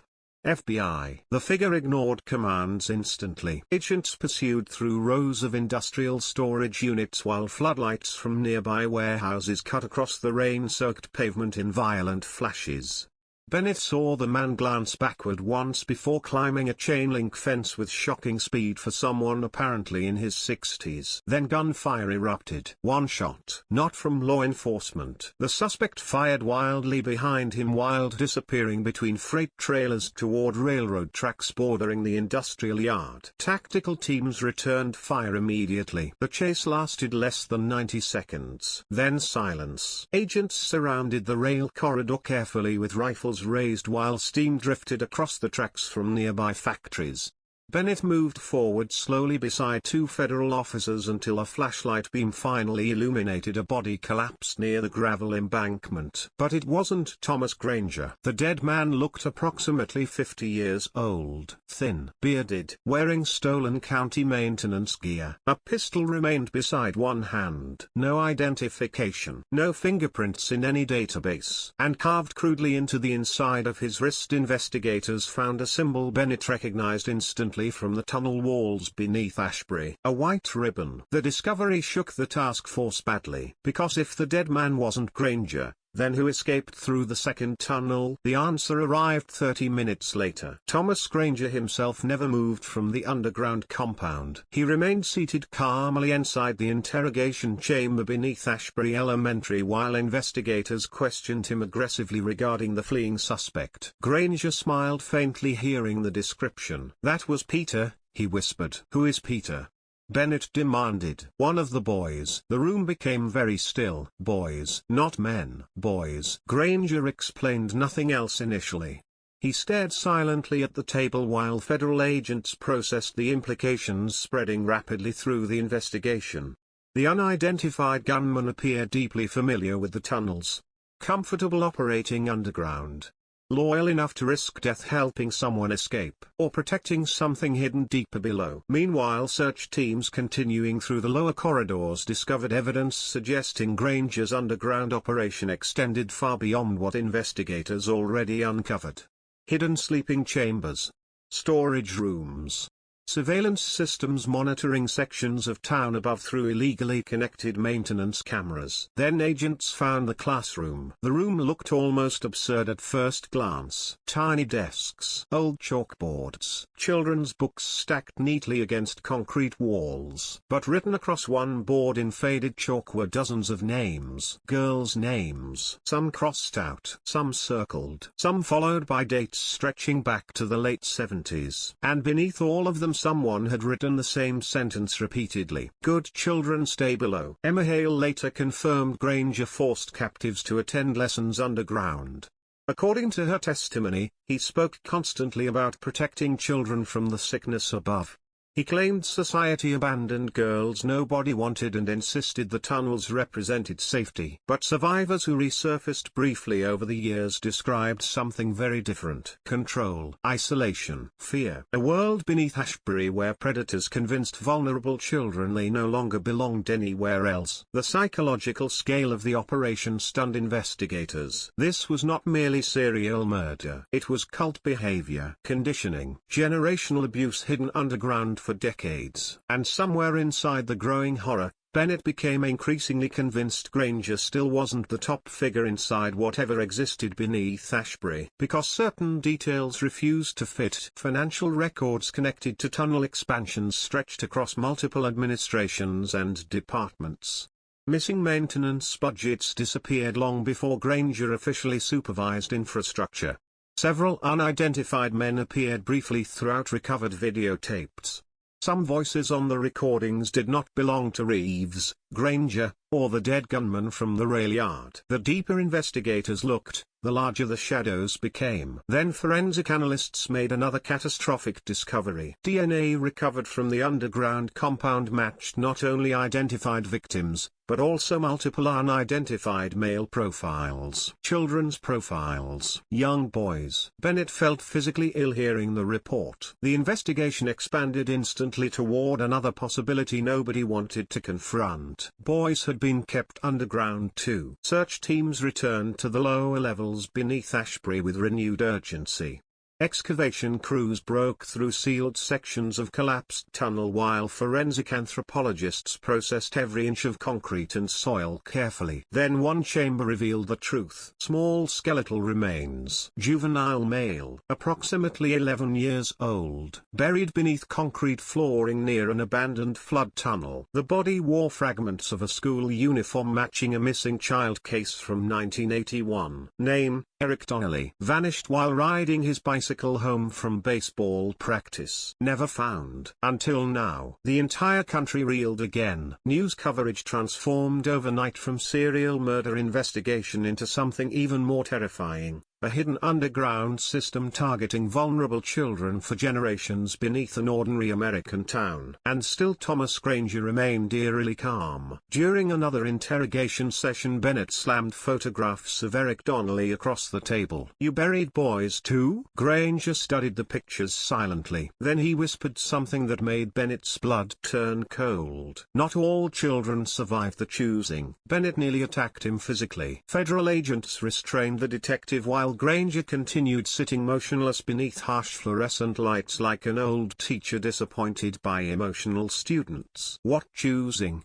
Bennett shouted. Granger looked directly at him for the first time. "The tunnels always needed new caretakers." Silence swallowed the room. Then the old man smiled softly. "You really think Danny built all this himself?" The statement detonated through investigators immediately, because suddenly Daniel Reeves no longer looked merely like a predator. He looked recruited, conditioned, possibly raised inside the system itself. Bennett reopened Reeves' childhood records overnight and uncovered disturbing fragments buried inside decades-old welfare reports. Reeves spent portions of his early adolescence in temporary state custody after severe neglect allegations involving his family. Several addresses connected to his foster placements sat near infrastructure projects supervised by Edward Gray. Then came the final shock. One report described 12-year-old Daniel Reeves disappearing for nearly 6 days before mysteriously resurfacing near Black Creek Woods in 1970. No explanation, no investigation, just another forgotten child slipping through broken systems. Bennett stared at the file until dawn, because the realization finally settled completely into place. Daniel Reeves may not have started as a monster. He may have been found underground first. The possibility that Daniel Reeves had once been a victim himself poisoned the investigation in ways nobody expected. Detectives who spent years hunting him suddenly faced a far more disturbing reality. The underground system beneath Ashbury might not simply create corpses.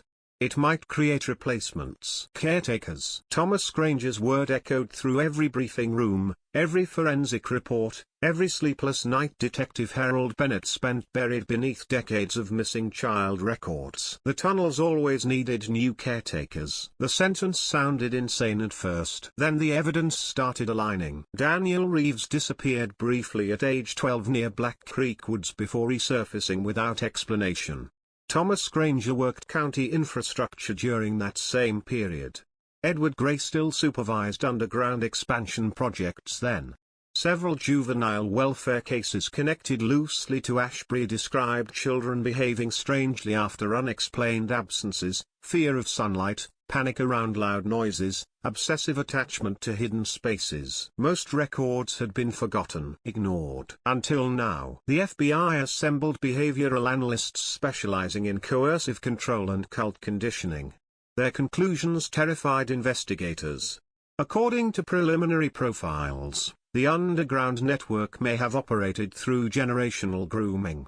Vulnerable children disappeared temporarily, endured isolation and abuse, then either died or became psychologically dependent on the people controlling them. Some victims never escaped mentally even after returning above ground, and a few may have evolved into participants. The theory explained Daniel Reeves perfectly, but it also raised another horrifying question. How many others survived the tunnels and walked freely through Ashbury unnoticed? Bennett reopened every juvenile case connected to Edward Gray's infrastructure years. One file immediately stood out. Nathan Cole, missing for 4 days in 1974 after wandering away from a county fair near Black Creek. Returned home dirty, dehydrated, and nearly mute. Psychological evaluations described severe attachment behavior toward older authority figures. By adulthood, Cole worked briefly for Ashbury Sanitation Maintenance before disappearing entirely in 1988. Then another name surfaced. Peter Lawson, the dead gunman from the rail yard. Fingerprint reconstruction finally identified him through sealed juvenile records. Lawson vanished at age 10 in 1969 for nearly 2 weeks before authorities found him hiding inside abandoned drainage tunnels near Ashbury Reservoir. Edward Gray himself reportedly helped rehabilitate the boy afterward through a local civic outreach program. Bennett felt cold spreading deeper into his chest with every file. Because the pattern no longer looked accidental, it looked engineered. Then Emma Hale remembered something investigators had overlooked initially. There was music, she whispered during another interview session. At night. What kind of music? Children singing. The answer unsettled everyone immediately. Emma described hearing old recordings echoing through ventilation shafts deep beneath the tunnels while Granger conducted lessons. Sometimes she heard boys' voices too. She believed other captives lived somewhere below the sections investigators already searched. Alive. Search operations intensified again despite exhaustion crushing the task force. Engineers mapped unexplored tunnel sectors using radar and seismic imaging while federal excavation teams drilled through collapsed corridors beneath Ashbury's western district. Then they discovered the chapel. The room sat nearly 70 feet underground behind reinforced blast doors disguised as collapsed infrastructure. Generators still powered dim overhead lighting while rusted ventilation systems hummed softly through the darkness. Rows of wooden chairs faced a small concrete platform. Children's drawings covered the walls. And hanging directly above the platform, investigators found dozens of white ribbons suspended from wires like grotesque decorations. The atmosphere inside the chamber shattered hardened agents emotionally. Several investigators walked out immediately after entering.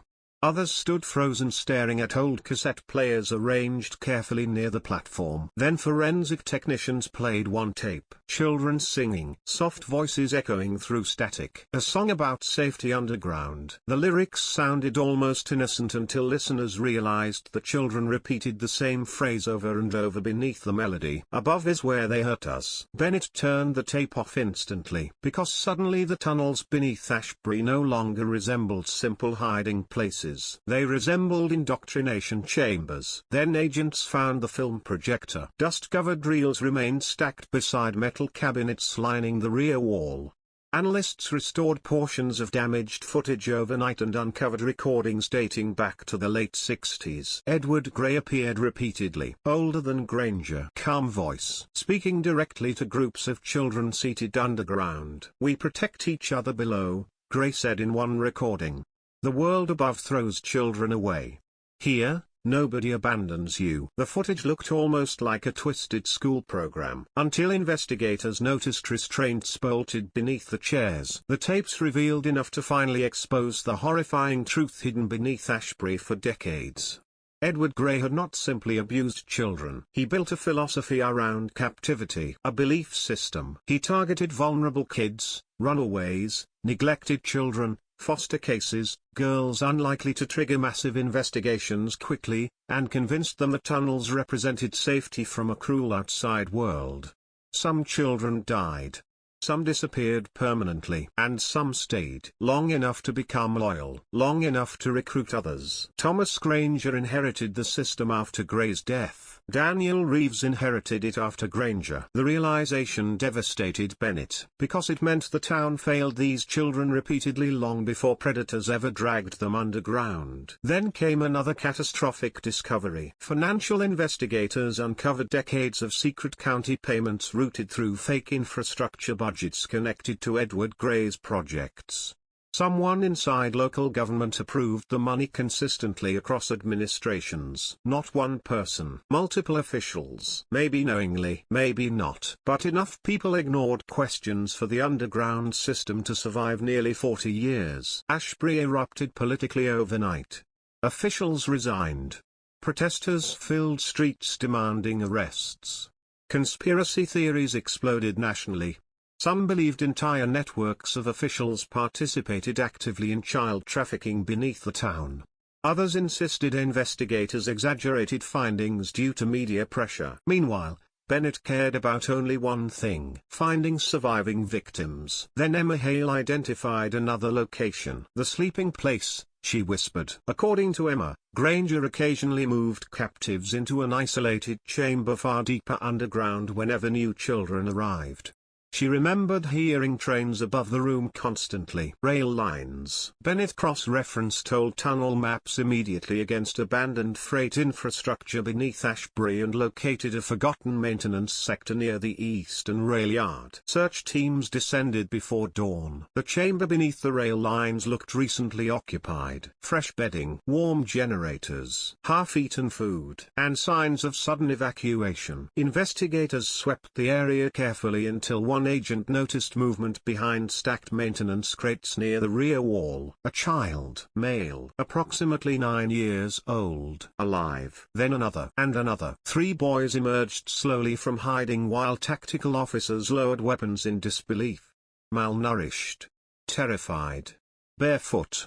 None understood how long they had been underground. One child told investigators he believed the year was still 1998. The discovery detonated through the country like a bomb. Living children hidden beneath Ashbury for years while ordinary life unfolded overhead. Schools, football games, church services, birthday parties, all above an underground world of captivity and indoctrination. But the rescued boys revealed something even worse during early interviews. "There's another place," one whispered. "Lower than this." Bennett stared at the child carefully. "Who told you that?" "The old man." "Granger?" The boy shook his head slowly. "No.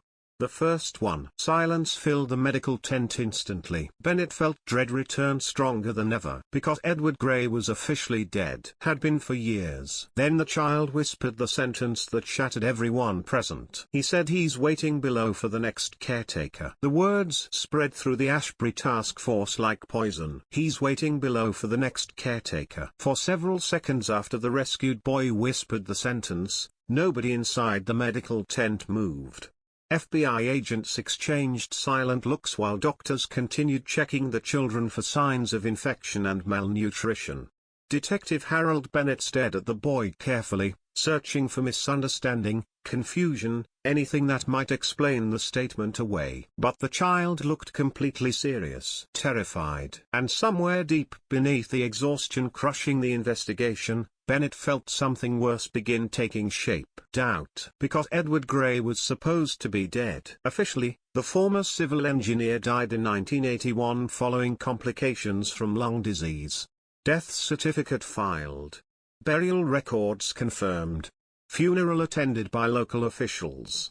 Everything documented cleanly. Too cleanly. Bennett ordered immediate exhumation. The cemetery workers arrived before sunrise under heavy security while reporters gathered beyond barricades shouting questions into freezing rain.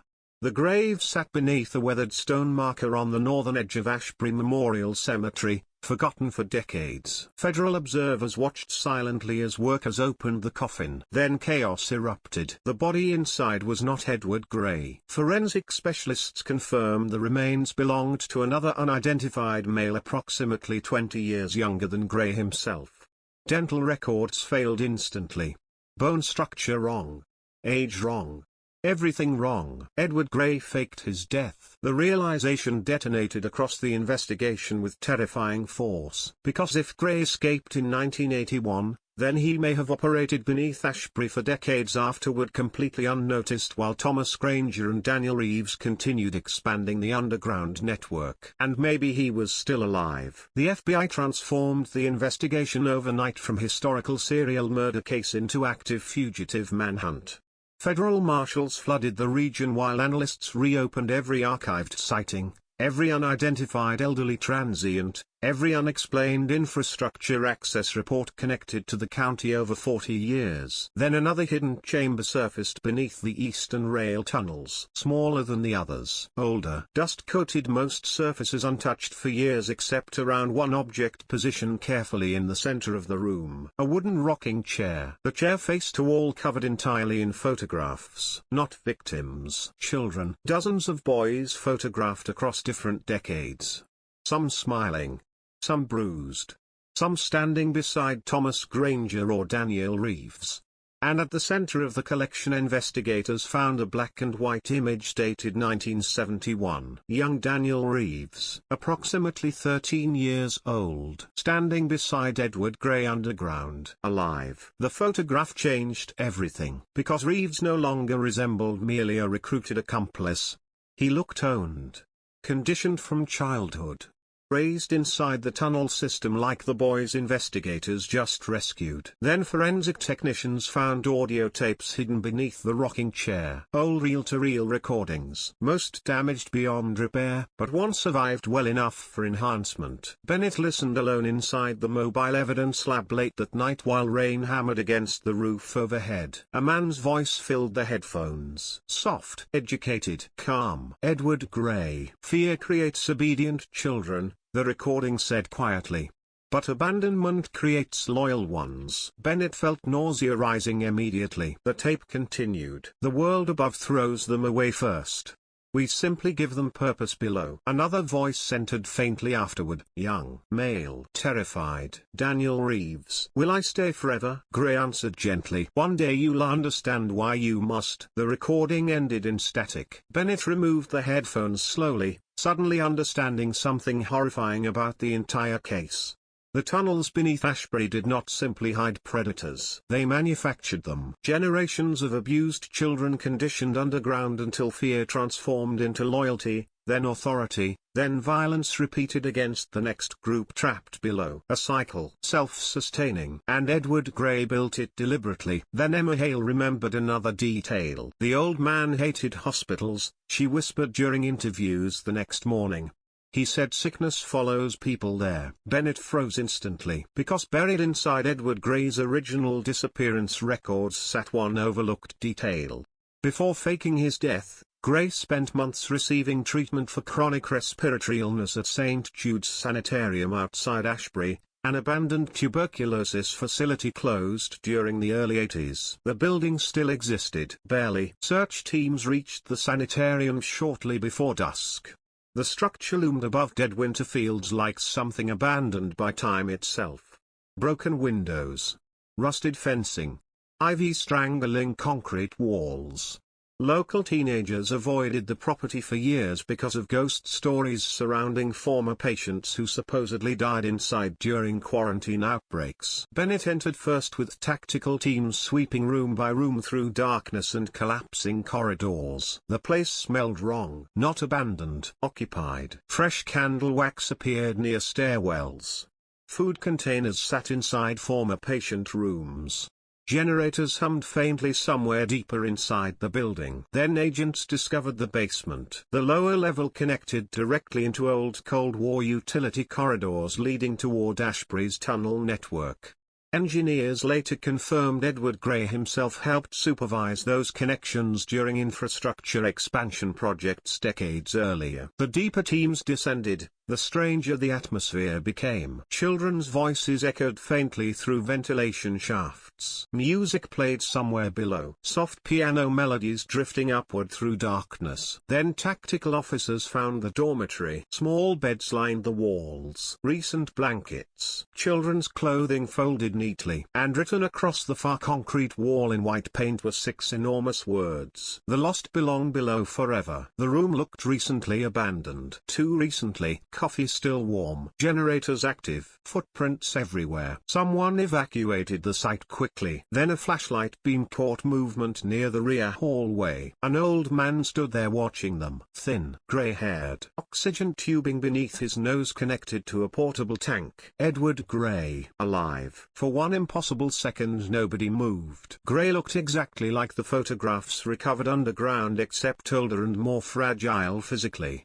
But his eyes remained sharp, calm, intelligent. The architect of 40 years of disappearances stared directly at Bennett without fear. "You came farther than Thomas ever did," Gray said softly. Tactical officers raised weapons instantly. "Get on the ground." Gray smiled faintly. "You still think this ends with me?" Bennett stepped forward slowly, rage boiling beneath exhaustion. "How many children?" Gray glanced around the basement almost sadly. "You count bodies because it helps you sleep afterward. You kidnapped them." Gray shook his head gently. "I rescued the forgotten ones." The statement nearly drove Bennett insane. Children died underground while this man convinced himself he was protecting them from society. Then Gray spoke again. "Daniel was starving when I found him." Silence swallowed the basement. "He begged not to go home," Gray continued quietly.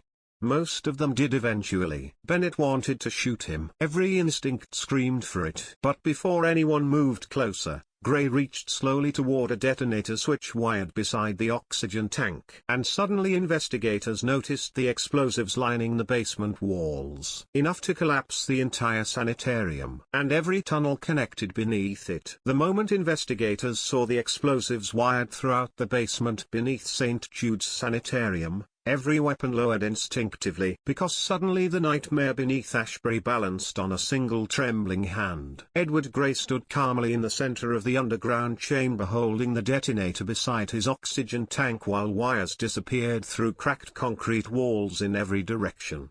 Federal bomb technicians later estimated the charges could collapse not only the sanitarium itself, but large sections of the underground tunnel network stretching beneath Ashbury, including sectors where investigators still believed hidden victims or evidence might exist. Detective Harold Bennett felt sweat running down his spine despite the freezing basement air. Gray noticed. "You finally understand," the old man whispered. "This place was never meant to survive discovery." Tactical officers spread carefully through the room searching for firing angles while bomb technicians studied the wiring from a distance. But everyone understood the same brutal reality immediately. If Gray pressed the switch, hundreds could die. Above them, emergency crews already evacuated sections of Ashbury after learning investigators discovered an active explosives network connected to underground infrastructure. Sirens echoed faintly through the sanitarium walls while helicopters thundered overhead across dark winter skies. But underground, the world narrowed into one room. One old man. One detonator. Gray coughed violently into a handkerchief stained dark with blood. His body looked weak now up close. Fragile. Skin hanging loose beneath hollow cheeks. Yet his eyes remained disturbingly calm, like someone who accepted death years ago. Bennett stepped forward slowly. "You're sick." Gray smiled faintly. "Everybody underground eventually becomes sick. You can still stop this." "No," Gray answered softly.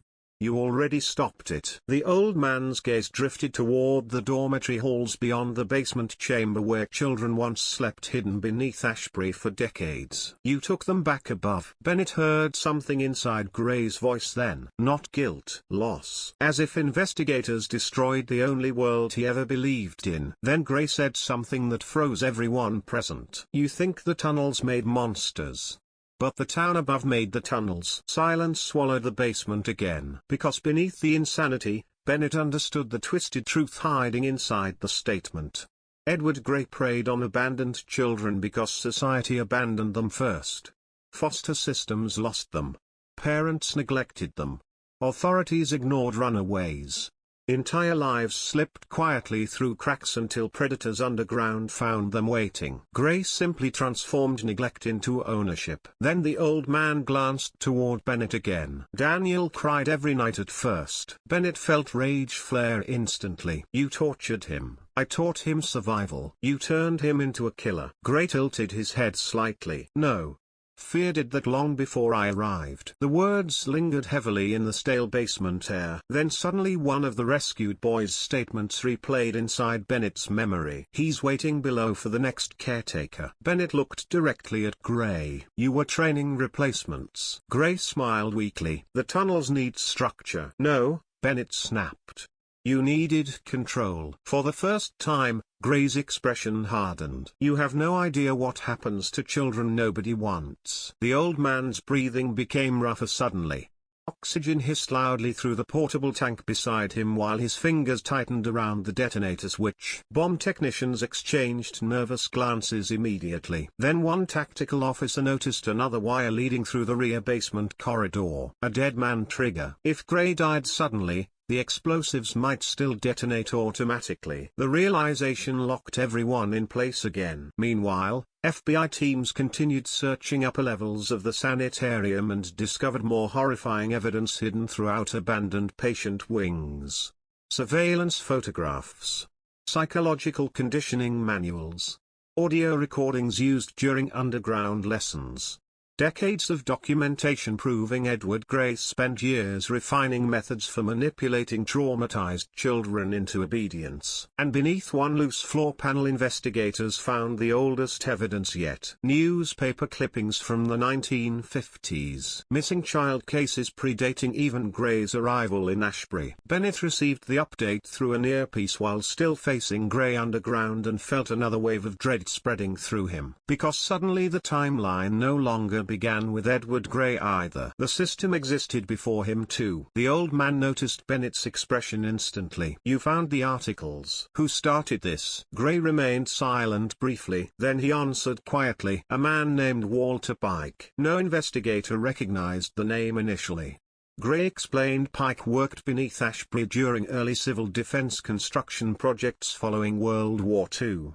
According to Gray, Pike believed unwanted children could be reclaimed through isolation and obedience training underground. Cult ideology again. Older than anyone realized. Gray himself claimed he entered the tunnels first as a teenager after being beaten repeatedly inside state institutions during the 50s. Pike found him there. Raised him underground. Taught him survival, secrecy, loyalty. Then one day Pike disappeared, and Gray inherited everything. The truth landed like poison inside Bennett's chest. Decades, generations. Predators replacing predators beneath the town while abused children transformed slowly into future caretakers. A cycle nobody stopped. Then Gray coughed again, harder this time. Blood spilled visibly down his chin while the detonator trembled slightly in his hand. You're dying, Bennett said quietly. Gray nodded once. That's why Daniel mattered. The room fell silent. He was supposed to continue after Thomas. Bennett suddenly understood the real terror beneath the investigation. Not the murders. Not the tunnels. Continuity. The underground system survived because every generation prepared another child to inherit it. Then Gray whispered something almost too soft to hear. But Daniel became weak. Weak because Reeves got caught. Because he failed. The realization made Bennett physically ill. To Gray, the murders themselves mattered less than preserving the structure underneath them. Then somewhere above the basement, a loud crash echoed through the sanitarium halls. Gray's eyes shifted upward instantly. What was that? Bennett demanded into his radio. Static answered briefly, then screaming. Gunfire exploded through the upper floors. Everybody underground froze. Federal agents shouted frantically across radio channels while alarms erupted somewhere above them. Another voice finally cut through the chaos. Multiple armed subjects inside the building. Bennett felt shock hit instantly. More accomplices. The remaining caretakers. Gunfire thundered overhead again while tactical teams upstairs engaged unknown attackers moving through the sanitarium corridors. Surveillance monitors later revealed at least 4 armed individuals emerging from hidden access tunnels inside the building wearing stolen maintenance uniforms and carrying shotguns. Not rescuers, defenders. People willing to kill protecting the underground network. Gray closed his eyes briefly, hearing the violence above. The children below always protect each other, he whispered. Then the detonator slipped slightly in his weakening hand. Bomb technicians shouted immediately, "Don't move." But Gray looked strangely peaceful now, almost relieved. Because somewhere inside the chaos surrounding Ashbury, the old man finally understood the truth. The tunnels were collapsing. The cycle was ending. And for the first time in nearly half a century, the darkness underground no longer belonged entirely to him. Gunfire ripped through St. Jude's sanitarium above ground, while deep below the building, Detective Harold Bennett stood frozen only feet away from the man responsible for nearly half a century of disappearances beneath Ashbury. Edward Gray remained seated beside the explosives with blood running slowly down his chin, oxygen hissing softly through cracked tubing while chaos thundered through the floors overhead. Federal agents screamed into radios. Tactical teams exchanged fire somewhere inside the collapsing corridors above. And through it all, Gray simply listened with tired eyes, as if the violence surrounding him felt inevitable. Because maybe it always had been. "Who are they?" Bennett demanded. Gray coughed weakly before answering. "Children who stayed below." The sentence landed harder than the gunfire. Not hired killers. Not outside accomplices. Survivors. Former victims raised underground long enough to protect the system that destroyed them. The realization shattered something inside everyone present. Years of captivity. Isolation. Conditioning. Fear twisted slowly into loyalty until the tunnels themselves became home. Edward Gray did not simply hide children underground. He convinced some they no longer belonged anywhere else. Another explosion echoed upstairs. Dust rained from the basement ceiling while lights flickered violently overhead. Then Bennett's radio crackled again. 3 agents down. Suspects moving toward lower access routes. They were coming underground. Toward Gray. Toward the explosives. Bomb technicians worked frantically against the wiring while tactical officers repositioned defensively throughout the chamber, but everyone understood the situation deteriorating rapidly. If armed defenders reached the basement during a firefight, the entire sanitarium could collapse. Then Gray surprised everyone. "Disconnect the yellow relay," he whispered quietly. One technician froze. "What?" "The secondary trigger," Gray repeated weakly. "Left wall junction." The technician hesitated only briefly before moving toward the panel carefully. Seconds later he shouted back across the basement. "He's right." A secondary detonator system powered sections of the explosives independently. Without disabling it first, any interruption in electrical flow might have triggered the blast automatically. Gray could have stayed silent. Instead, he helped them. Bennett stared at the old man in disbelief. "Why?" Gray looked exhausted suddenly. Ancient. The illusion of control surrounding him for decades seemed finally broken beneath the sound of approaching gunfire and collapsing tunnels. "Because this was never supposed to become a graveyard," he whispered. The statement almost sounded sincere, and somehow that made everything worse. Above ground, tactical teams cornered 2 armed suspects near the sanitarium's east wing after a brutal firefight left hallways shredded with bullets and broken glass. One suspect died immediately. Another surrendered after being wounded in the leg. His identity shocked investigators instantly. Nathan Cole, the missing boy from 1974, now 52 years old, alive, and still protecting the tunnels. Cole's face looked hollow beneath years of psychological damage. During transport from the building he screamed repeatedly that federal agents were stealing the children back into the sickness above. Medical personnel later described him as deeply indoctrinated, emotionally stunted, and terrified of sunlight. Another caretaker. Another child who never truly escaped underground. Then came the final attack. One remaining armed suspect descended into the basement access corridor carrying a shotgun and homemade explosives strapped across his chest. Surveillance cameras captured him moving through smoke-filled tunnels while shouting incoherently about saving the lost. Peter Lawson's younger brother, Samuel Lawson, missing since 1978. Another child swallowed by the tunnels decades earlier. Bennett heard the footsteps approaching before tactical officers even raised alarms. The suspect emerged from smoke near the lower stairwell with tears streaming across his face beneath tangled gray hair. "You can't take it away," Samuel screamed. "They need us below." Gunfire erupted instantly. The basement exploded into chaos. Federal agents fired while Samuel stumbled forward wildly, squeezing the shotgun trigger into concrete walls.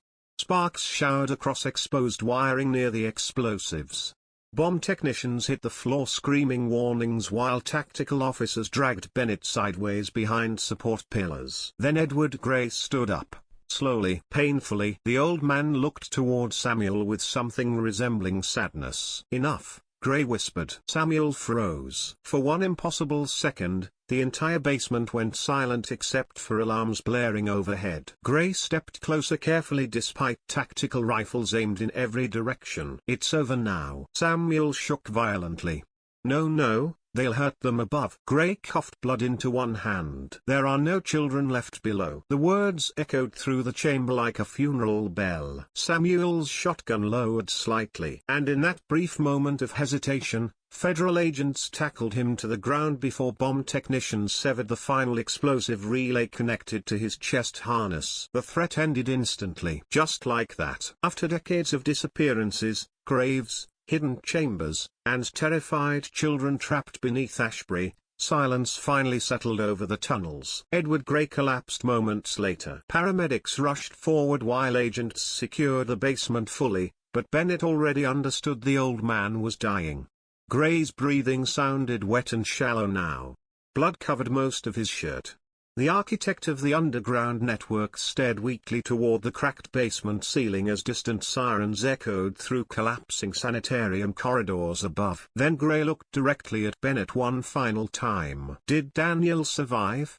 he whispered. Bennett hesitated. Because despite everything, the murders, the torture, the destroyed lives, Gray still spoke about Daniel Reeves like a lost son. "He's alive," Bennett answered quietly. Gray nodded faintly. "Good." The old man closed his eyes after that, and never opened them again. The aftermath buried Ashbury for years. Investigators uncovered remains belonging to at least 23 confirmed victims throughout the tunnel system beneath the town, though experts believe the real number may never be known fully.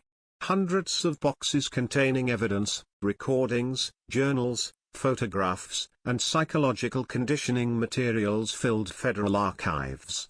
Entire sections of underground infrastructure were sealed permanently beneath reinforced concrete after engineers declared them structurally unsafe. Thomas Granger died in prison before trial. Daniel Reeves received multiple life sentences without parole after eventually confessing partially to several murders while refusing to discuss others. Psychologists studying him later concluded Reeves displayed severe trauma bonding mixed with learned psychopathy developed through prolonged abuse underground during childhood. Nathan Cole spent the rest of his life inside psychiatric care. Samuel Lawson never spoke again after his arrest. Emma Hale eventually reunited with surviving family members and disappeared quietly from public life after testifying before federal investigators. The rescued boys received new identities for protection after authorities determined surviving members of the underground network might still exist elsewhere. Because that possibility never disappeared entirely. Even after the tunnels beneath Ashbury were sealed. Even after Edward Gray died. Even after the headlines faded. Years later, investigators reviewing archived recordings recovered from the underground compound discovered one final tape hidden inside an unmarked evidence box overlooked during initial processing. The footage showed Edward Gray speaking directly into the camera sometime during the late 80s. Older, thinner, still calm. "The world above creates forgotten children faster than anyone can save them," Gray said quietly. "And as long as that remains true, someone will always build tunnels." The tape ended there. No confession, no apology, just the final belief of a man who spent his entire life turning abandoned children into shadows beneath the earth. Today, Ashbury looks ordinary again. Children walk to school. Church bells ring on Sundays. Families picnic near Black Creek Woods during summer afternoons without realizing how much death once slept beneath their feet. But locals still whisper about strange sounds under storm drains during heavy rain. Maintenance workers refuse certain tunnel sectors entirely. And some nights, according to residents living near the old sanitarium ruins, faint music still drifts upward through broken ground beneath the hills outside town. Children singing softly underground. Above is where they hurt us.